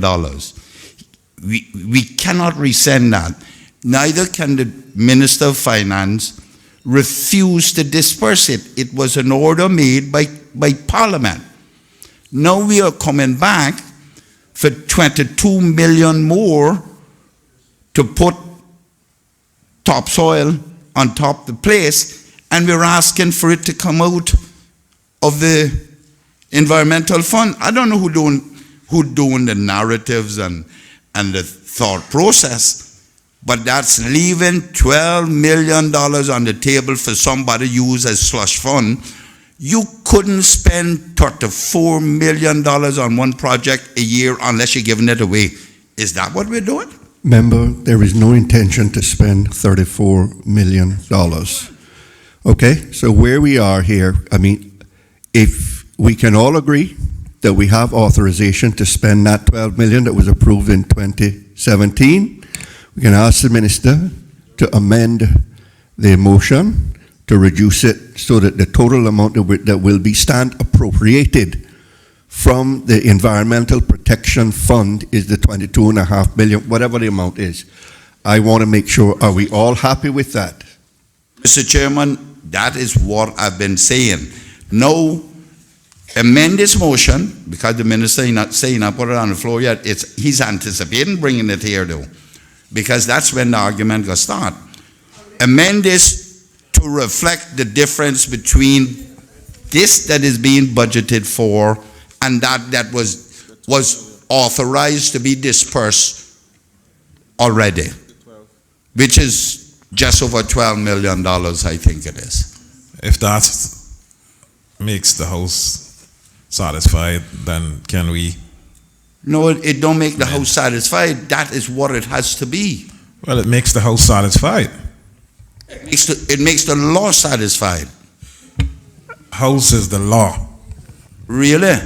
Members, please, I just want to confirm that because we can make the amendment and bring the motion at the appropriate time.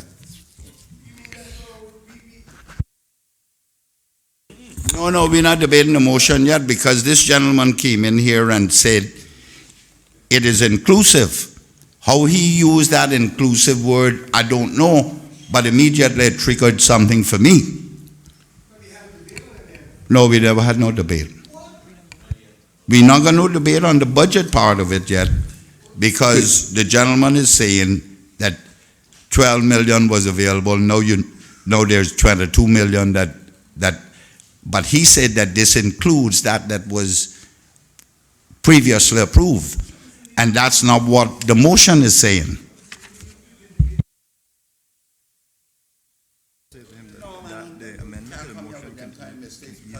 People have $12 million for slush fund. Will be done.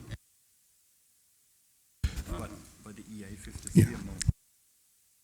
Well, members, when we get to the motion can and will be amended to reflect what we have discussed here, but the important thing is for us to understand that what's before us in terms of the capital spending has not changed.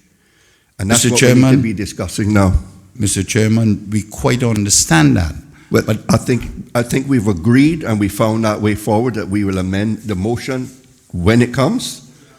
And right, we will amend it to adjust it downward, as you have suggested.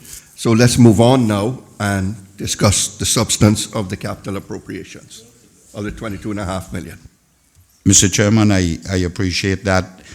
And this thing came about because I asked to break it down, and the gentleman said that in addition to this was inclusive of what was there, and it doesn't reflect it in the motion. I understand how it arose. I mean, Okay. it don't mean nothing. We're beyond that now, so let's just get to the substance of the Okay, discussion all I of the want him capital to do is to explain what this $22.4 million is going to do in 1 year.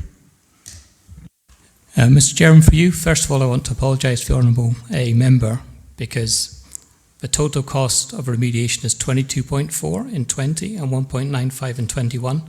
I didn't appreciate that those EPF funds are in perpetuity, and I thought that at the end of this year they fall away, so that I can just reconfirm the total cost of a remediation capital is the 22.4 plus 1.95. Okay. Now moving on to what that works entail and how it's broken down. When the SPS budget was done, the anticipation was that we're going to start remediation works in January next year. But in effect, what's happened is the DH are still landfilling what's called the North Mount, and that's going to go until April next year.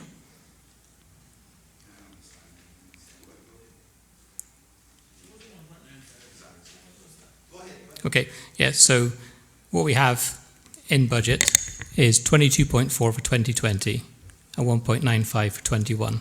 When this budget was put together, that 22.4 was estimated to be across the 12 months, so starting in January 20, finishing in December. And that was based on us ceasing landfilling this year, so the North Mound being closed and ready to go. What's actually happening now is we're going to continue landfilling till April next year, so in effect, we'll have 9 months in next year and 3 months in the following year. So the phasing of this is going to shift slightly to the right, because what we can't do is we can't start remediation until DH have finished landfilling the North Mount. So that's going to happen in March. Then they're going to move down to an area between the north and the south, and then remediation will start in approximately April next year.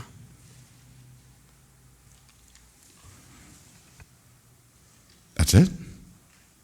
Do you want me now to go through the different components of the works? Okay. Yeah. So Mr. Chairman. Yeah, go ahead. I've got some other questions. So, Mr. Chairman, through you, the remediation works will basically start with regrading the waste to make sure the slopes are correct, to make sure the materials stay on top. There's then going to be a regulation layer on top of that, which will be about 12 to 18 inches of Cayman rock. Then you have what's called a geosynthetic clay liner. Yep. And on top of that, there's going to be a drainage layer. Then there's going to be at least 24 inches of vegetation and topsoil. In the current design, it's just going to be grassed, and it's going to be used for public access. Anything beyond that is still up for debate. So this EPF budget is primarily to do those remediation works, which will take a full year. Mr. Chairman, there's a fundamental question that I need to ask, but he has not even touched on the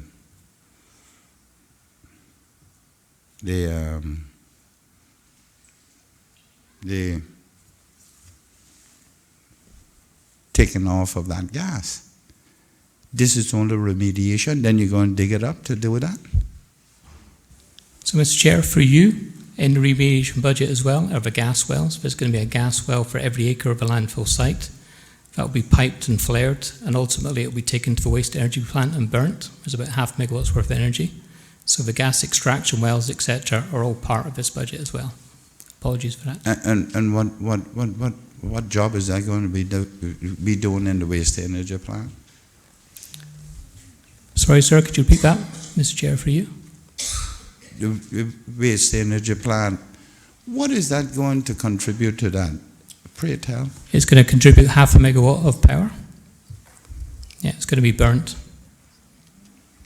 So basically, as a You're minister, telling me that methane gas is going to produce 0.5 megawatt of power? that's correct, sir, yes. Mr. In Chair. what? The waste energy plant burns the municipal waste, and that gas is then injected into the burner, and it's burnt that way. And methane gas with the BTU of such low amount is going to create 0.5 megawatt in what? Steam? No, in actual thermal power, electrical power output, because if you think of it, we're actually burning municipal waste as well. So what are you doing? Using mass burn for boilers, for steam turbines, or what? No, so it's a mass burn boiler with a moving grate. That produces steam, which drives the turbine. So essentially you get 7.5 megawatts of electrical power, 0.5 megawatt through the gas. Precisely. It is going in to burners for a boiler to create steam, right? No, sir, it's going for a moving grate. Everything is incinerated. Okay? And the gas is injected into that and burned as well. And you realize that methane has lower BTU than burning just a solid waste out there. Yes, sir. Yeah. You But that's realize all- that methane got lower BTUs than gasoline itself and diesel. Mr. Chair, through you, the quantity of gas has been assessed by Wood. It's been checked by the preferred bidder. It's now been checked again by Steinmuller, who are the boiler manufacturer, and they have confirmed that approximately 0.5 megawatt of power will come out through the burning of the gas. Oh. And where are we going to store this gas and pressurize it for such use?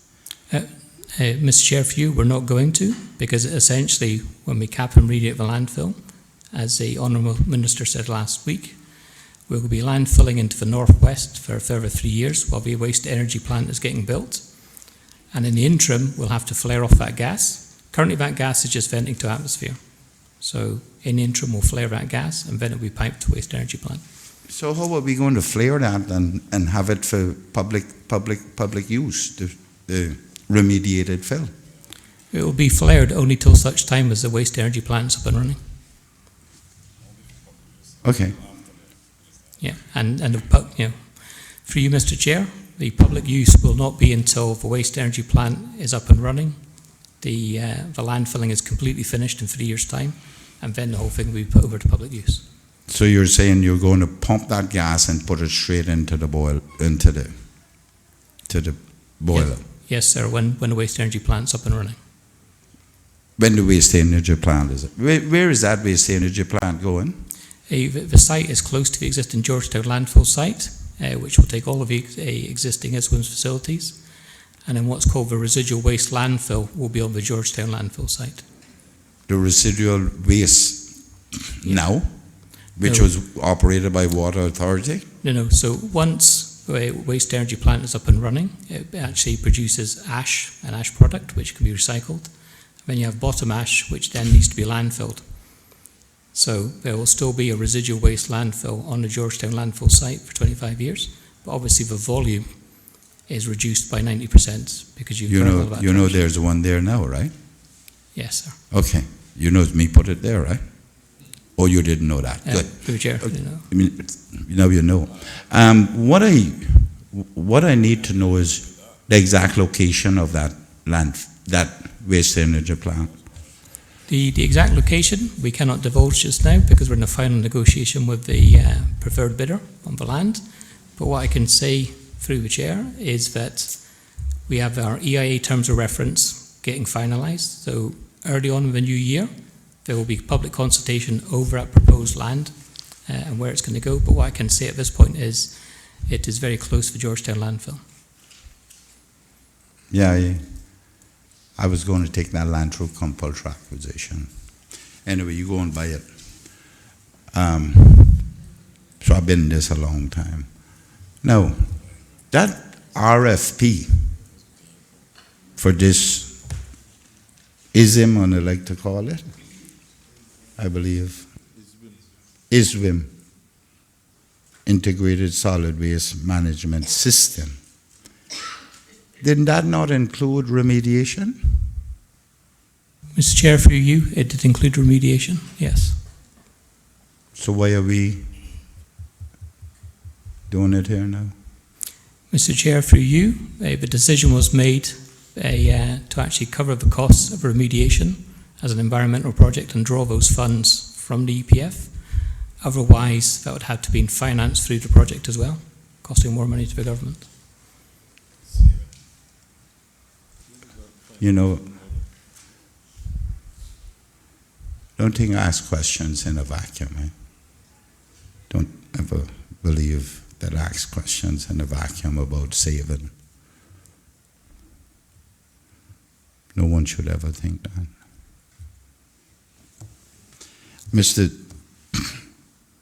Mr. Chairman, you're telling me it's going to take $22 million to cover the landfill.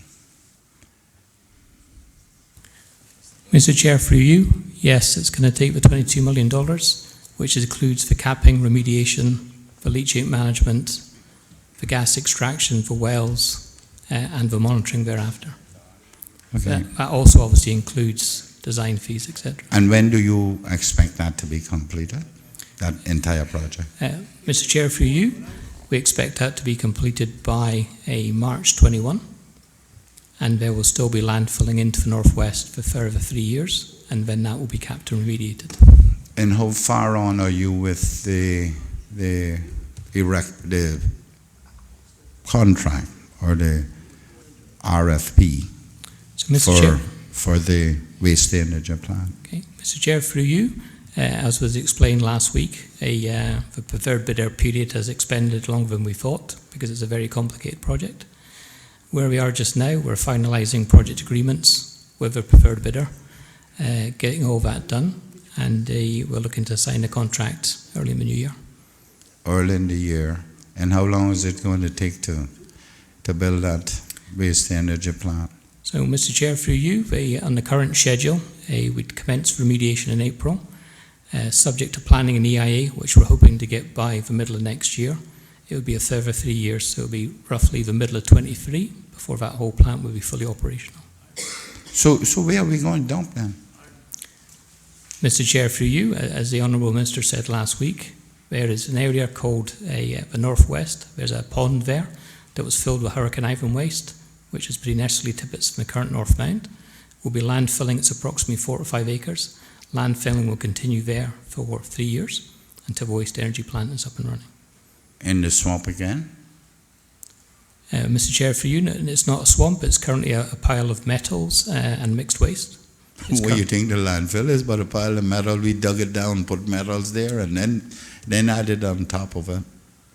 It's the same thing. Nevertheless, we got to be concerned about leachate, and we continue it. Is that correct? Mr. Chair, through you, it's all about the quantity of waste. So if we piled that waste on the North Mound, if we piled it on what is where the Hurricane Ivan waste is, any leachate coming out of that is still going to be the same volume.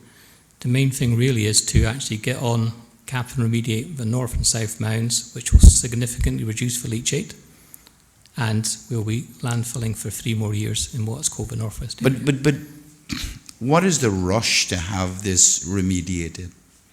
Mr. Chair, for you, it's not a rush. Basically, the North Mound will be finished in terms of landfilling in March next year. So what we want to be able to do is to cap and remediate and to basically stop the leachate problem now. So it's not really a rush. In effect, it was previously planned to be started in 2018.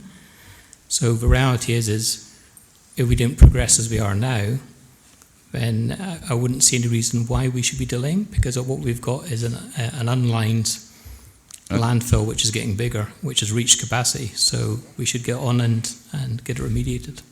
Mr. Chairman, he spoke of the leaching will continue. Has there been any change in the measurements that has been going on for 20-odd years? Mr. Chairman, through you, there's been no real change, and I think as previously described last week, the levels haven't significantly changed. So what we do expect is when the north and south mound are closed, capped and remediated, those levels should drop down. And what are we doing with the east, previously shut down section of the landfill? So, Mr. Chair, through you, the level of remediation that you need to do for the east, or we call it the south mound, is a lot less, because that waste has been there for about 20 years. So the team are currently considering essentially natural materials and not even a liner, because there's no gas there to collect, because that waste has been there for 20 years. There's no gas there to collect everything? No. Okay. Have we measured? Have we checked that? Yes, Mr. Chair, through you, there's been measurements taken right from the OBC stage for a project across Georgetown landfill and the South Mound. Okay. This question now: how many megawatts do we anticipate we will get out of the current stream of municipal waste? Mr. Chair, through you, on the current design, we're going to get about 7.5 megawatts of power. And did you say it was 5 out of the gas? No, 0.5, half a megawatt. Oh, 0.5? Yes. Oh, your accent. I thought, that's why I was surprised when you said 5. That's why I was surprised when I repeated 5. I thought you meant 5 megawatts. Mr. Chair, for you, I apologise for my accent, but it's 0.5. Yeah. It's what? It is half a megawatt. It is half a megawatt. Yeah. That's why I was surprised. You can't get you can't get 5 out of methane. The BTUs in it is negligible, really. That's why it's used in labs more often than anything else. But anyway, that's besides the point. And we're going to get 7.5 megawatts. Mr. Chair, through you, that's correct. And what is the per day tonnage? I can't give you per day tonnage, but basically the plant size is 90,000 tonnes per annum. Is how much? 90,000 tonnes per year. So you don't know how much you're going to get per day, because that's what the daily operation depends on. Yeah, Mr. Chair, for you, there's what's called a tipping hole. So you have up to a week's worth of tipping. Yeah. So I'm very aware of tipping too. You're charging for that now? Will there be a charge for tipping? Mr. Chair, for you, the way that this project is paid for is a gate fee for all commercial waste crossing the waste scale, and that's how it's funded. You, Mr. Chairman, by 365, 90,000 divided by 365, right? You said 90,000 tons per year?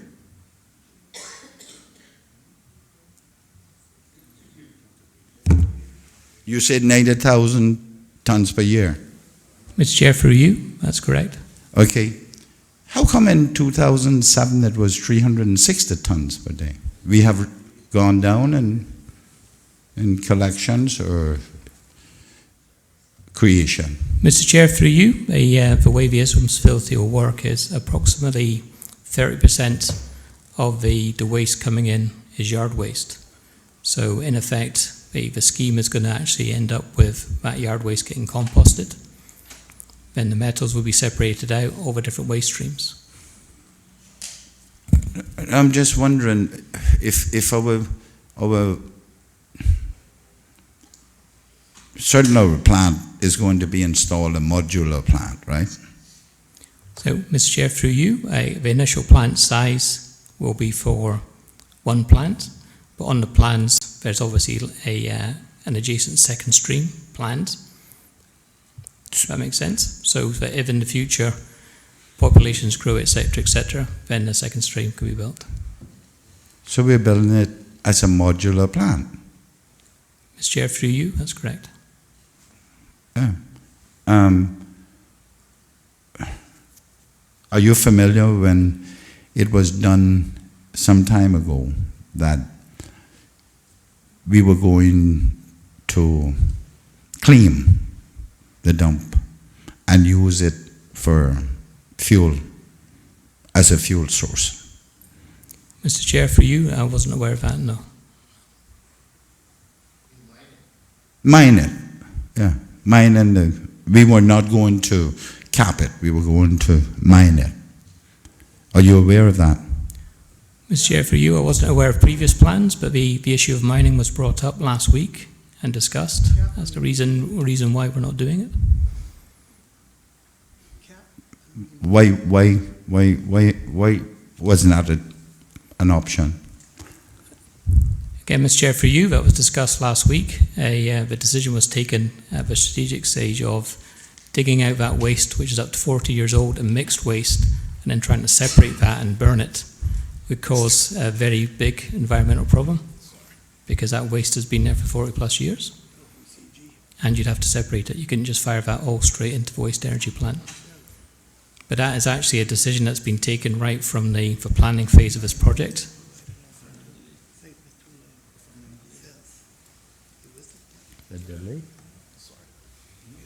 I don't hear.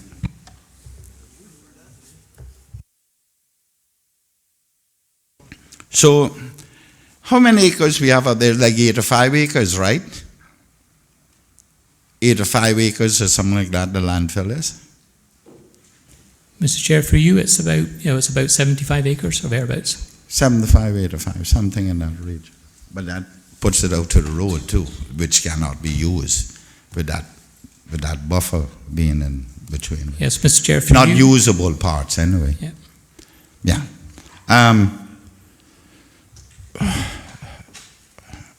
I am a little mystified that we have not even considered mining of that dump, because not all of that has been there 40 years. The east side has been there 40, south, whatever we call it, where the tires used to be. At one stage, up until 2010, we were talking about mining the dump and using it as fuel, for our mass burn. And I'm surprised that we haven't even considered doing some of it. Is there anyone, or maybe the minister can answer this, is it that we're going to sell this? The dump?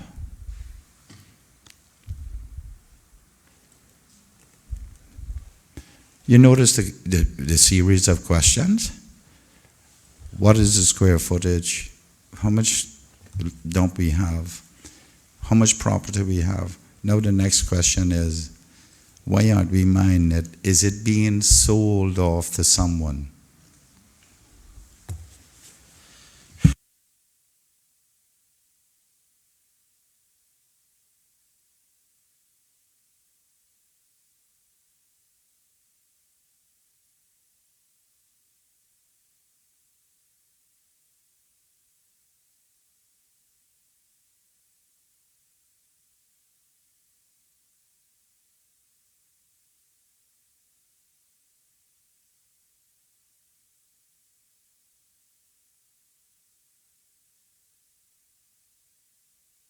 Mr. Chair, for you, so what I can confirm is that in terms of a mining, etc., that was ruled out long before the procurement process started, and I can't talk to any kind of land transactions at this point.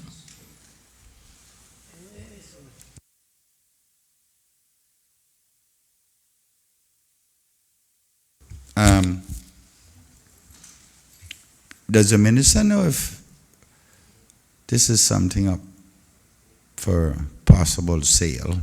When we talk about 4-foot plants being placed on it, I think that's what we talked about.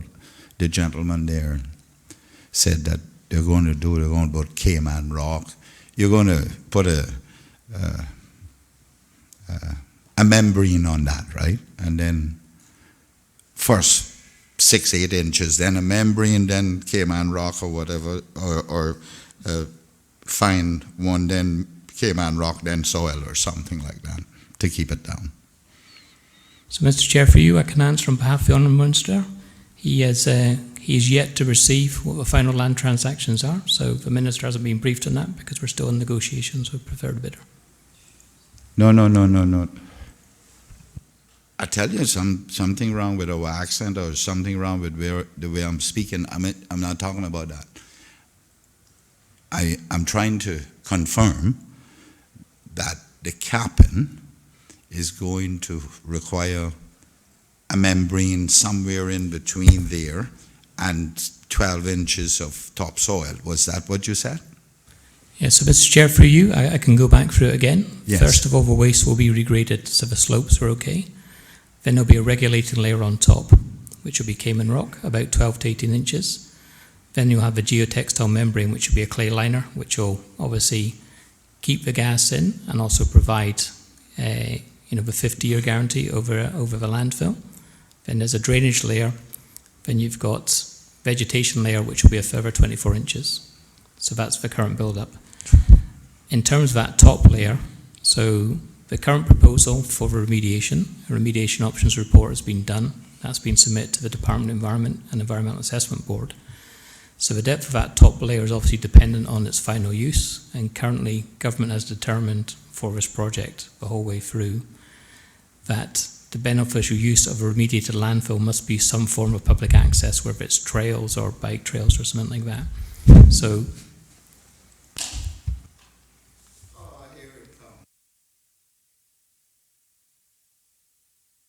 Bike trails, you said. Mr. Chairman, for you, these are all options at this time. For remediation deals with actually putting all that on and ending up with grass. Any future use beyond that is not within this budget. I can assure you that bike trails has not just started. That has not just started. Okay? Mr. Chair, are we speculating here? Mr. Chairman, there is no speculation. He said about bike trails. It's an option of what it could be used for. Well, that's what it was being bought for. If the government so chooses. That's what it was wanted to be bought for. Now we're getting down to where I was going. I didn't have to go there. That's why I brought it up as to whether or not this land, 8 acres, is for sale. Well, there's no current transaction up for sale, and there's no bike trails vote in here. Whether it's in here or not, Minister, matters Well, not you're not to going to get me. nobody on this side to talk about any bike trails. I can talk about it because it was just brought up as an option. Well, And that is what it was being promoted many, many years ago, Minister. And it had to be floated somewhere. these are some of the options used in many other countries. Mr. Chairman, that is why I'm cautious about this same vote. I'm very concerned about it. There is something radical wrong with it. Do we have costing on all of these things, sir? Performer invoices, the what have you? Mr. Chair, for you, yes, we do. So we've got the detailed breakdowns of all the different layers, the quantities. Already went out to bid? Yes, sir, it went through the ISFT stage of the project where we had the final 2 bidders. And it comes up with $22 million.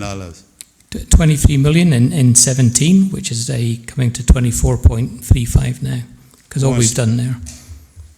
I promise you, Mr. Chairman, and this country, that I will keep a close eye on this. I want to see if what we are being told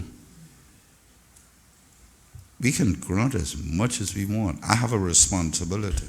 I want to see if what we're being told that will be spent in this year coming is going to be spent. Starting in March, 9 months to spend $22 million. It's impossible. Mr. Chair, for you, I thought I'd explained that when this budget was put together. We were anticipating starting in January. It's now going to be March. So that 22.4 will be 9 months in 20, 3 months in 21. I very respectfully, may I say, you had $12 million from 2018, January 1st, and nothing has been spent. I don't expect anything to be spent out this either. All those in favor of EI 53, Ministry of Health, Environment, Culture and Housing, $34,468,867 in 2020 and $6,261,993 in 2021, standing part of the schedule to the bill, please say aye. Aye. Those against, no. Abstain. The ayes have it. I am not voting for that. Mr. Chair, just want to make comment that this finding a solution for the landfill has been a conversation in this country for many years. Over many ministers have tried to find a solution, and we're getting very close. This government, and I applaud the work. We had to make some changes in the negotiating team, and very pleased with the track we're on now. And I want to say thank you to them. Thank you, Minister. Mr. Chairman, I want to thank everybody too, because I tried my best and we went into a recession. That's what, or we wouldn't be here talking about it. But my concern, and let me express this quite specifically to the minister so that he will know that I went on record with this. There are too many people lurching around the periphery of this project.